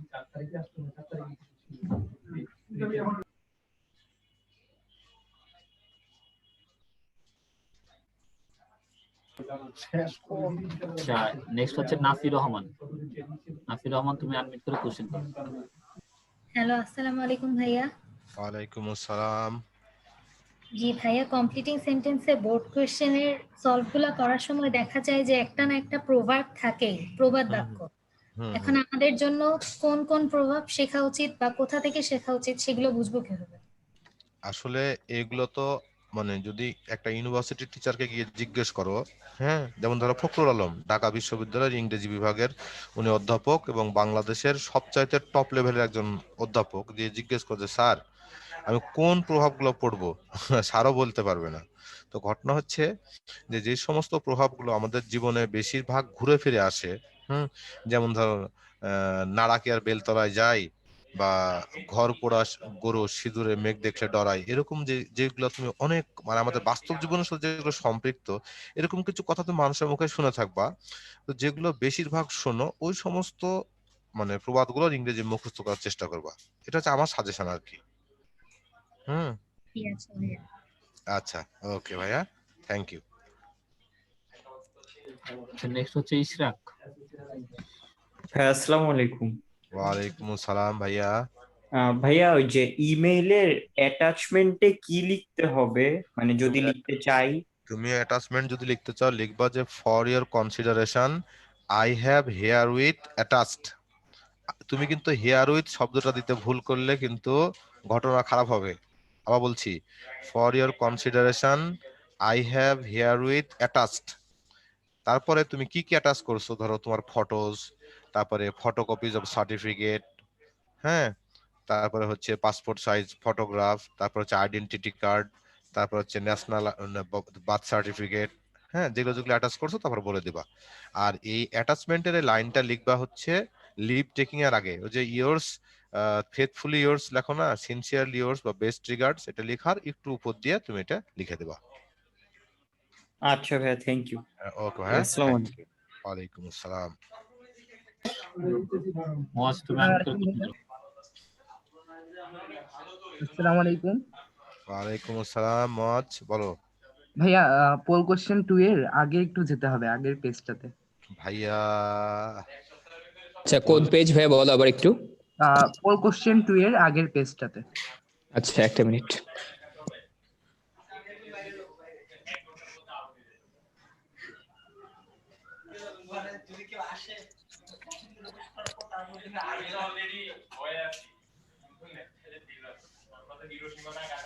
হ্যাঁ বলো। হ্যাঁ ভাইয়া, 4 নাম্বার মানে কোশ্চেনটা আমি বুঝিনি এখানে। আচ্ছা, প্রশ্নটাতে তোমার এখানে কোন কন্ডিশন, এটা যে থার্ড কন্ডিশন না সেকেন্ড কন্ডিশন এটা বুঝছো কিনা আগে দেখো। Third condition. থার্ড কন্ডিশন না, আমি তো পরে মানে এটা ক্লিয়ার করে দিলাম, ক্লাসে ছিল না? ভাইয়া আমি একদম শুরুতে জয়েন করিনি। আচ্ছা, এই জন্যই এটা ফার্স্ট কন্ডিশন, কারণ এখানে হেড এর পরবর্তীতে কোনো V3 ফর্ম নাই, ঠিক আছে? হেড একাই আছে। আমি যদি বলি আই হ্যাড আ পেন, এটা কি পাস্ট পারফেক্ট টেন্স? এটা আচ্ছা কিন্তু ভাইয়া আমি অবশ্যই তো পাস্ট খেয়াল ইনডিফিনিট। করিনি, বুঝতে পারিনি ভাইয়া। হ্যাঁ, তাহলে এটা সেকেন্ড কন্ডিশন না, বলো? হ্যাঁ হ্যাঁ বুঝতে পারছি এখন। হ্যাঁ, একদম clear। Okay, thank you. Okay, ঠিক আচ্ছা, আছে। ধন্যবাদ। আচ্ছা, নেক্সট মেধা। হ্যালো ভাইয়া, আসসালামু আলাইকুম। ওয়ালাইকুম আসসালাম, মেধা বলো। ভাইয়া, ইফ হ্যাঁ, I have seen you, I shall call you. এটা কোন কন্ডিশন?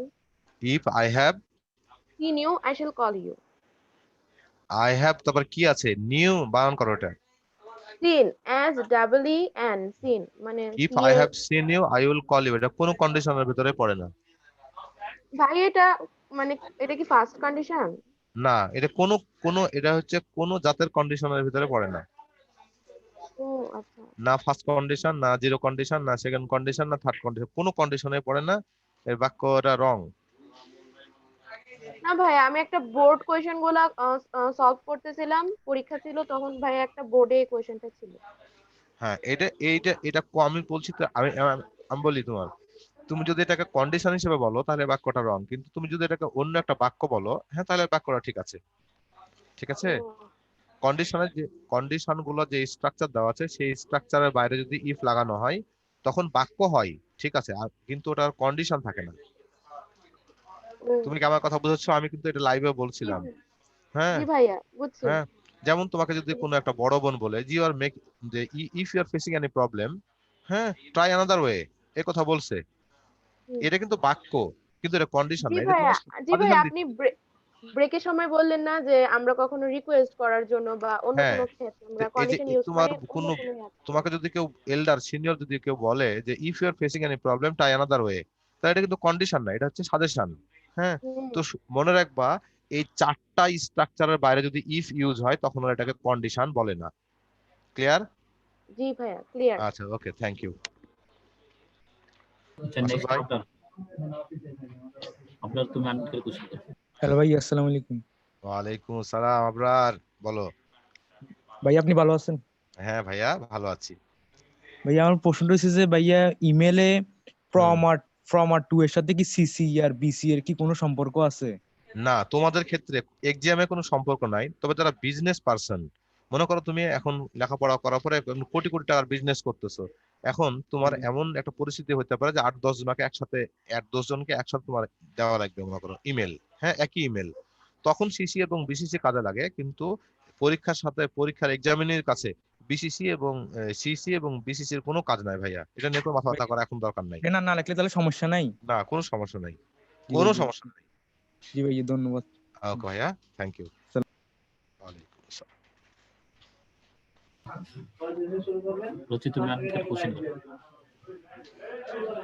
আসসালামু আলাইকুম ভাইয়া। ওয়ালাইকুম আসসালাম, রচি কেমন আছো? বলো প্রশ্ন। ভালো আছি ভাইয়া। আচ্ছা, পার্মানেন্ট অ্যাড্রেস আর প্রেজেন্ট অ্যাড্রেসের মধ্যে ডিফারেন্স কি? এখানে কি আমি আচ্ছা, একটা address ধরো দিতে পারবো? ধরো তোমার পার্মানেন্ট অ্যাড্রেস মনে করো ঢাকায়, হুম, কিন্তু সেই পার্মানেন্ট অ্যাড্রেসে তুমি 1 বছরে একবার আসতে পারো, চাকরির সুবাদে হোক বা পড়ালেখার সুবাদে হোক বা যে কোনো সুবাদে হোক, তুমি চট্টগ্রামে থাকো, হুম, এখন তোমার পার্মানেন্ট অ্যাড্রেস হচ্ছে, তোমাকে প্রেজেন্ট এই জায়গাতে চিঠি পাঠালে তুমি যে কোনোখানে থাকো পেয়ে যাবা, সংবাদ পাবা। এখন তুমি প্রেজেন্ট অ্যাড্রেসে এক বাড়িতে ভাড়া আছো, 2 মাস পরে ওটা চেঞ্জ করে আরেক বাড়িতে গেছো, 3 মাস পরে ওটা চেঞ্জ করে আরেক বাড়িতে গেছো। এই কারণে প্রেজেন্ট অ্যাড্রেসের পরে সবসময় চাকরির পরীক্ষা মানে অনুষ্ঠিত হয় না, কারণ তোমাকে হয়তো বা খুঁজে পাবে না। তো এই কারণে একসাথে দুইটা অ্যাড্রেস দেওয়া হয়। প্রেজেন্ট অ্যাড্রেস মানুষের পার্মানেন্ট থাকে না বা স্থায়ী থাকে না, তাই প্রেজেন্ট অ্যাড্রেস, পার্মানেন্ট অ্যাড্রেস দেওয়া হয়। সো দুইটা অ্যাড্রেসই দিয়ে রাখতে হয়। এখন তুমি কি ব্যাপারটা বুঝেছো? জি ভাইয়া, বাট আমি যদি দুইটাতে হুম। একই অ্যাড্রেস দিই? দুটোতে যদি তুমি একই অ্যাড্রেস দাও তাহলে তোমাকে লিখে দেবা সেম। হুম, একই অ্যাড্রেস তুমি দিতে পারো, তোমার যদি কোনো প্রেজেন্ট অ্যাড্রেস আর পার্মানেন্ট অ্যাড্রেস এক জায়গায় থাকে তুমি দিতে পারো, এটা দোষের কিছু না। কিন্তু যাদের এরকম পরিস্থিতি যে বাড়ি এক জায়গায় কিন্তু থাকে আর এক জায়গায়, তাদেরকে দুই রকম দিতে হয় বাস্তবতায়। কিন্তু তোমার দেওয়া দোষের কিছু না। তুমি বাড়িতে থাকো, বাড়ি তোমার প্রেজেন্ট অ্যাড্রেস, বাড়ি তোমার পার্মানেন্ট অ্যাড্রেস, দোষের কিছু না, তুমি দিতে পারো এটা।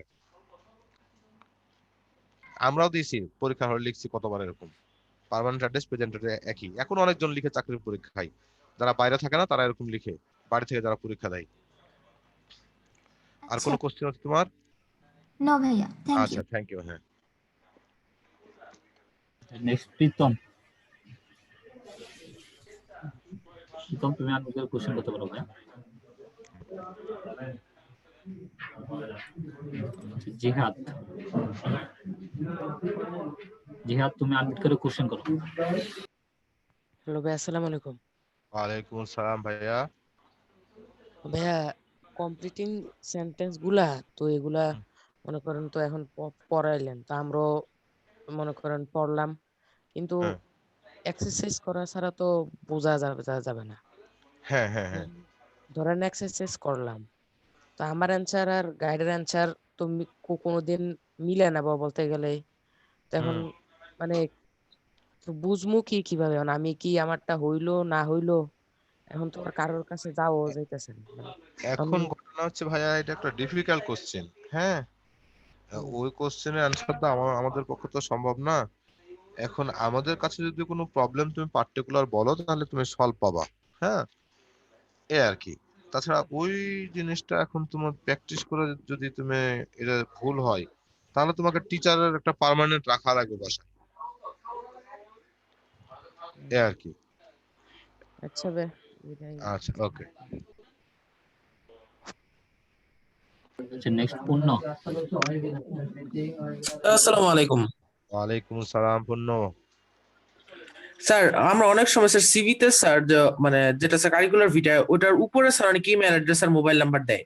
এখন কি স্যার আমি এই মোবাইল নাম্বার আর ইমেল অ্যাড্রেস কি নিচে মানে পয়েন্ট গুলোর মধ্যে দিতে পারি স্যার? আচ্ছা শোনো, ঘটনা হচ্ছে যে ইমেল লেখার এখন হাজারো ফরম্যাট আছে, এটা তুমি জানো তো? জানো না? জি স্যার। ও আচ্ছা, স্যার সরি স্যার, সিভির ক্ষেত্রে স্যার, সিভি। হ্যাঁ আমি শিবির ক্ষেত্রে বলতেছি। কেউ একদম উপরে দেয়, একদম হেডিং এ দেয়।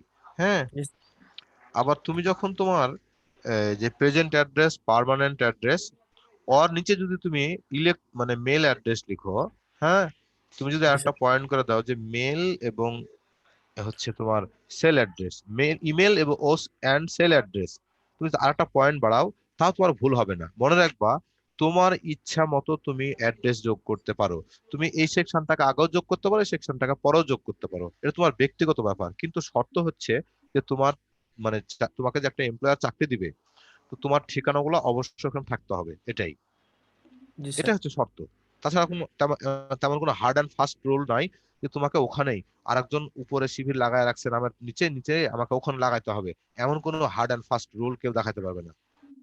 জি sir.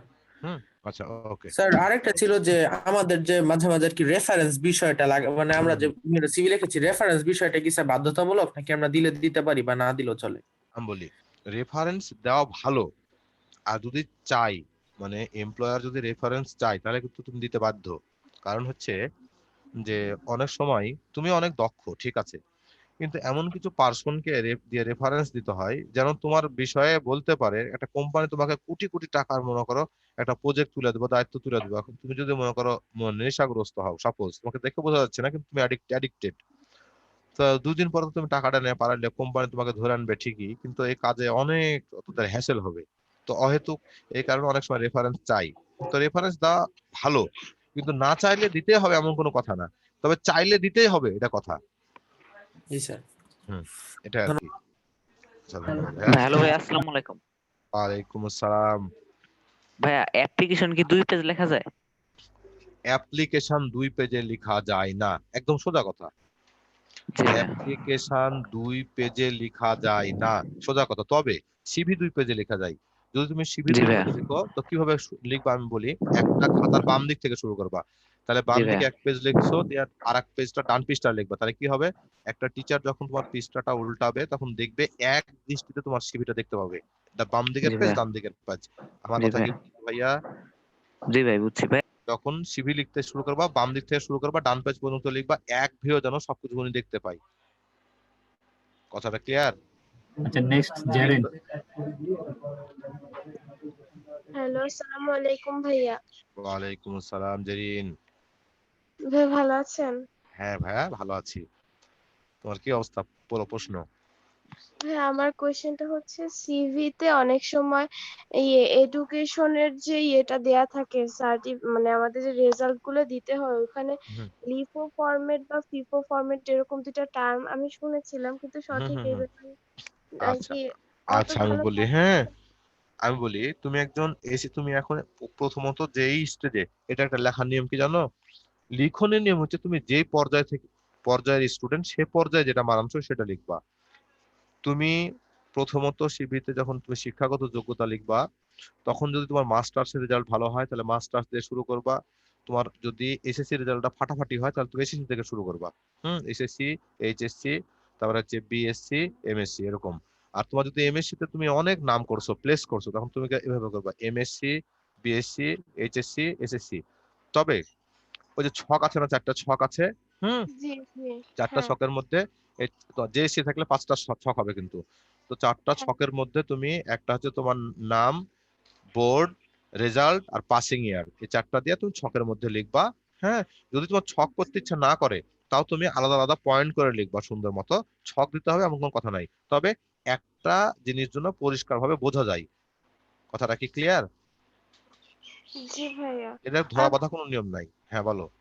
LIFO format FIFO format কোনটা দিলে ভালো হবে, মানে শুরু থেকে শেষেরটা দিলে ভালো হবে নাকি লাস্টের থেকে আস্তে আস্তে আই পেছনের এই দিকে দিলে এইটা ভালো আমি হবে? তোমাকে একটু আগে বলি নাই যে তোমার রেজাল্ট যদি যেটা ভালো হবে, মনে করো এটা এসএসসি, ভালো হবে, আচ্ছা। এসএসসি তুমি শুনো, সেটা হচ্ছে স্যারকে মানে একটা এমপ্লয়ারকে, সিভি মানে আমরা কিন্তু অ্যাডভার্টাইজ দিচ্ছি নিজের ওখানে, হ্যাঁ।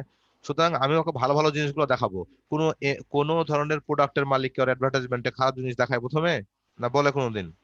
বলে? না তো না সিভি মানে তো, বলেন। সিভি মানে তো অ্যাডভার্টাইজ দিচ্ছি আমরা নিজের কোয়ালিটি। তো আমি ভালো ভালো কোয়ালিটি গুলো আগে শো করব, তাহলে পরে খারাপ একটা কোয়ালিটি থাকলো টিচারের কাছে এটা মাফ হয়ে যাবে। আর মানে যদি তুমি, যেদিক থেকে ভালো হয় মানে হ্যাঁ, রেজাল্ট যেটা ভালো সেটা তোমার দিয়ে রেজাল্ট যেটা ফার্স্ট। ফাটাফাটি সেদিক থেকে তুমি শুরু করবা, এটাই। ওকে ভাই। ওকে, থ্যাংক ইউ। আচ্ছা ফারহান। হ্যালো ভাই, আসসালামু আলাইকুম। ওয়ালাইকুম সালাম ফারহান, বলো। জি ভাই, ভালো আছেন? হ্যাঁ ভাইয়া ভালো আছি। জি ভাইয়া, আমার যে কোয়েশ্চেনটা ছিল, আচ্ছা হুম ভাইয়া, কম্পোজিশন যে আমরা যে হুম লিখি ভাইয়া, তো হুম। ভাইয়া কম্পোজিশন ভাইয়া আসলে ভাইয়া মানে কত পেজ লিখতে পারলে ভাইয়া স্ট্যান্ডার্ড হয়, এটা আসলে ভাই আমি জানি না। এটা আসলে কি জানো, এই প্রশ্নটা জিজ্ঞেস করলে আমার হাসি লাগে। হ্যাঁ, কম্পোজ করা মানে কি জানো? ভাইয়া মানে কম্পোজ মানে কি জানো? কম্পোজ, কম্পোজ মানে হচ্ছে বিভিন্ন টুকরাগুলা মিলায়া একটা পূর্ণ রূপ তৈরি করা, এটাকে কম্পোজ বলা হয়। হুম জি ভাই, জি ভাই, এখন মনে করো তুমি কম্পিউটার সম্বন্ধে রচনা লিখতেছো, জি ভাই, সাপোজ মনে করো। তো কম্পিউটারের মনে করো এন্টারটেনমেন্ট দিছো, বিজ্ঞানের রিসার্চ দিছো, চিকিৎসা দিছো, ইঞ্জিনিয়ারিং দিছো, তারপরে হচ্ছে গবেষণা দিছো, তারপরে হচ্ছে তোমার শিক্ষায় দিছো, তারপরে হচ্ছে অফিস আদালতে দিছো, হিসাব করার কাজে দিছো। দিতে দিতে তুমি মনে করো 10টা জায়গায় উল্লেখ করছো মনে করো, হ্যাঁ। জি ভাই, এখন তুমি মনে করতো যে আমি আরো 30টা জায়গায় উল্লেখ করতে পারবো। হুম তো জি ভাই, এখন তুমি কি 40 পেজ রচনা লিখবা? না ভাইয়া, হ্যাঁ, না। না ভাই, তুমি মনে করবা যে একটা বিষয়ের সাথে যেগুলো মেজর জিনিস সেগুলো উল্লেখ করে স্যারকে একটা পূর্ণ ধারণা দিতে পারাই হচ্ছে তোমার কম্পোজিশন। হ্যাঁ, তো আদর্শ হচ্ছে 8 থেকে 10টা পয়েন্ট লেখা।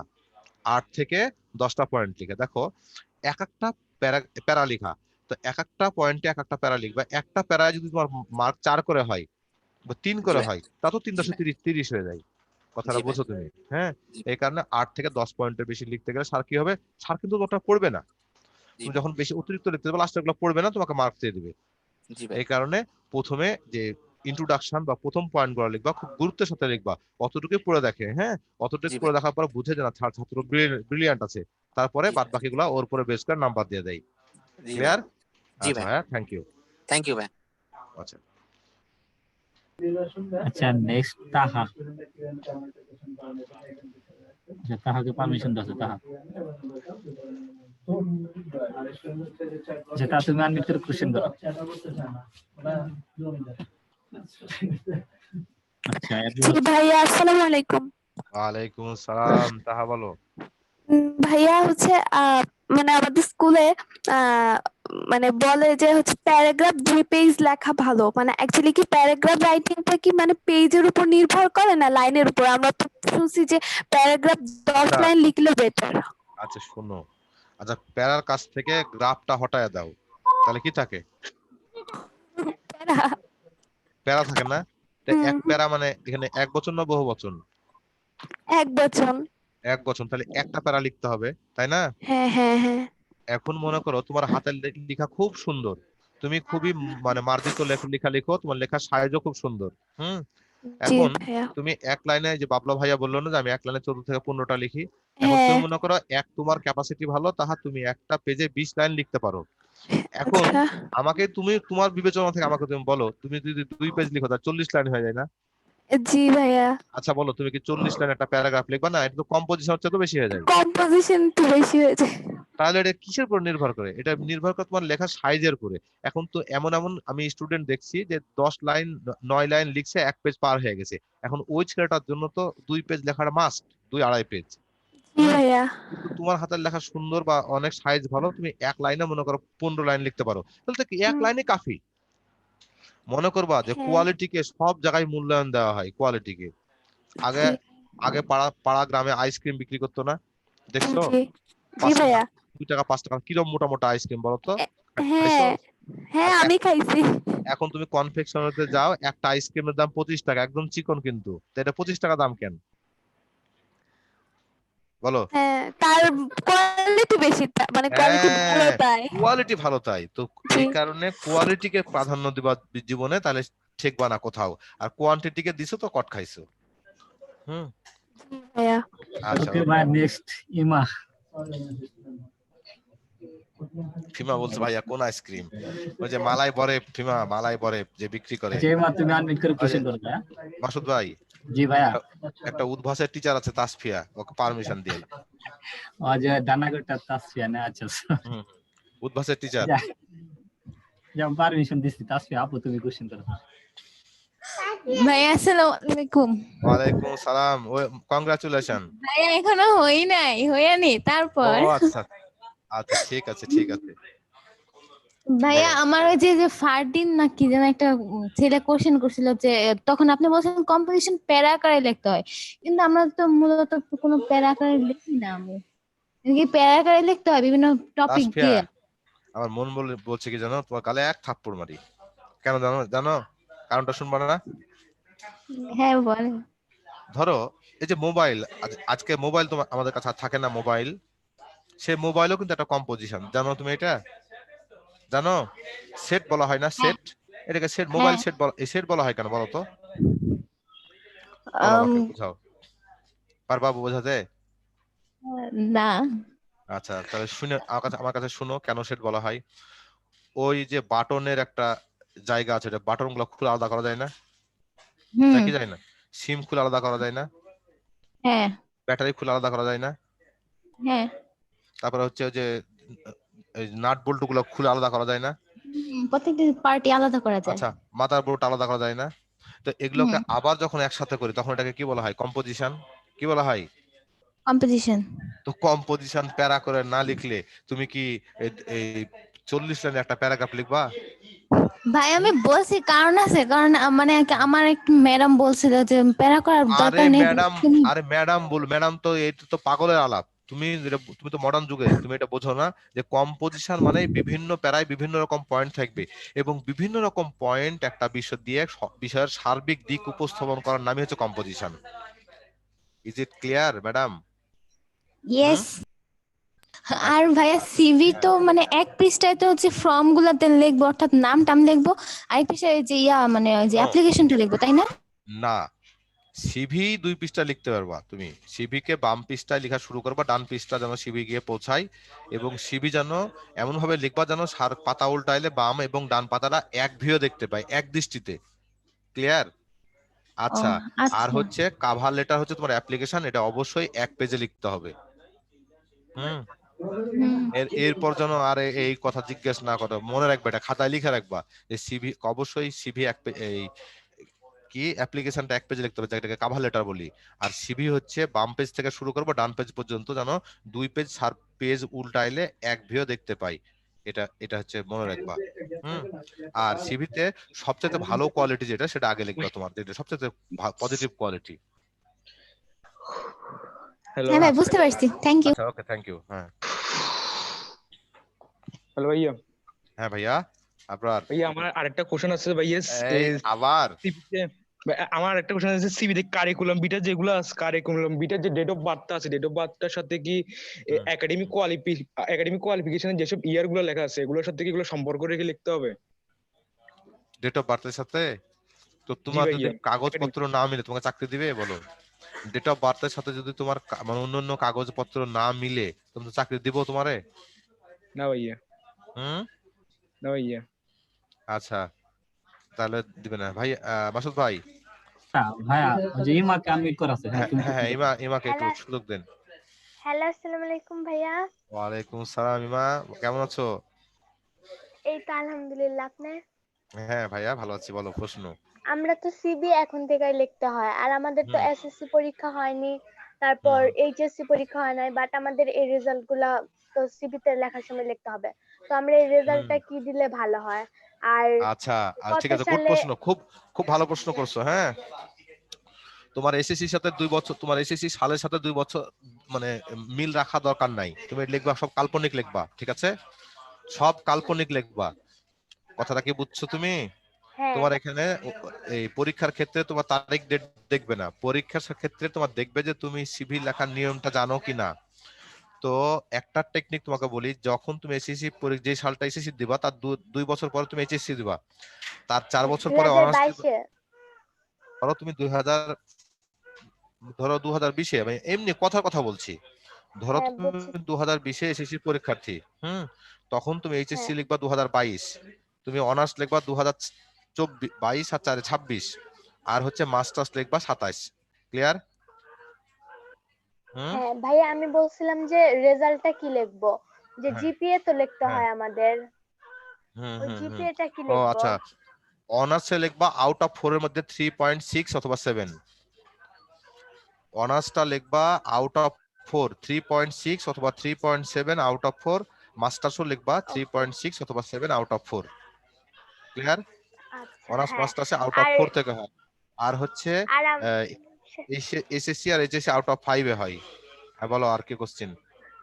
আর যে সালটা হচ্ছে যে এখনকার থেকে কাউন্ট করব, যেটা আমার পরে হবে। আমাকে একটা টিচার বলছিল যে সালটা আরো আগের থেকে হিসাব করে ধরতে, যে আমার ওইখান থেকে বার্থ অফ ডেটটাও আরো আগে দিব আর কি। তাইলে আমি আমার বার্থ অফ ডেটটা রিয়েল বার্থ অফ ডেটই দিব, আর আমি তো না তুমি রিয়েল বার্থ অফ ডেট দেওয়ার দরকার নাই। তুমি যেমন হবে, তুমি যেভাবে হবে, মনে করো তুমি 16 বছরকে বেস ধরবা, 16 মানে 16 এজ কে তুমি এইচএসসি পর্যন্ত এসএসসি পর্যন্ত ধরবা, 16 এ এসএসসি দিয়া মাস্টার্স পর্যন্ত হিসাব করে তুমি করবা।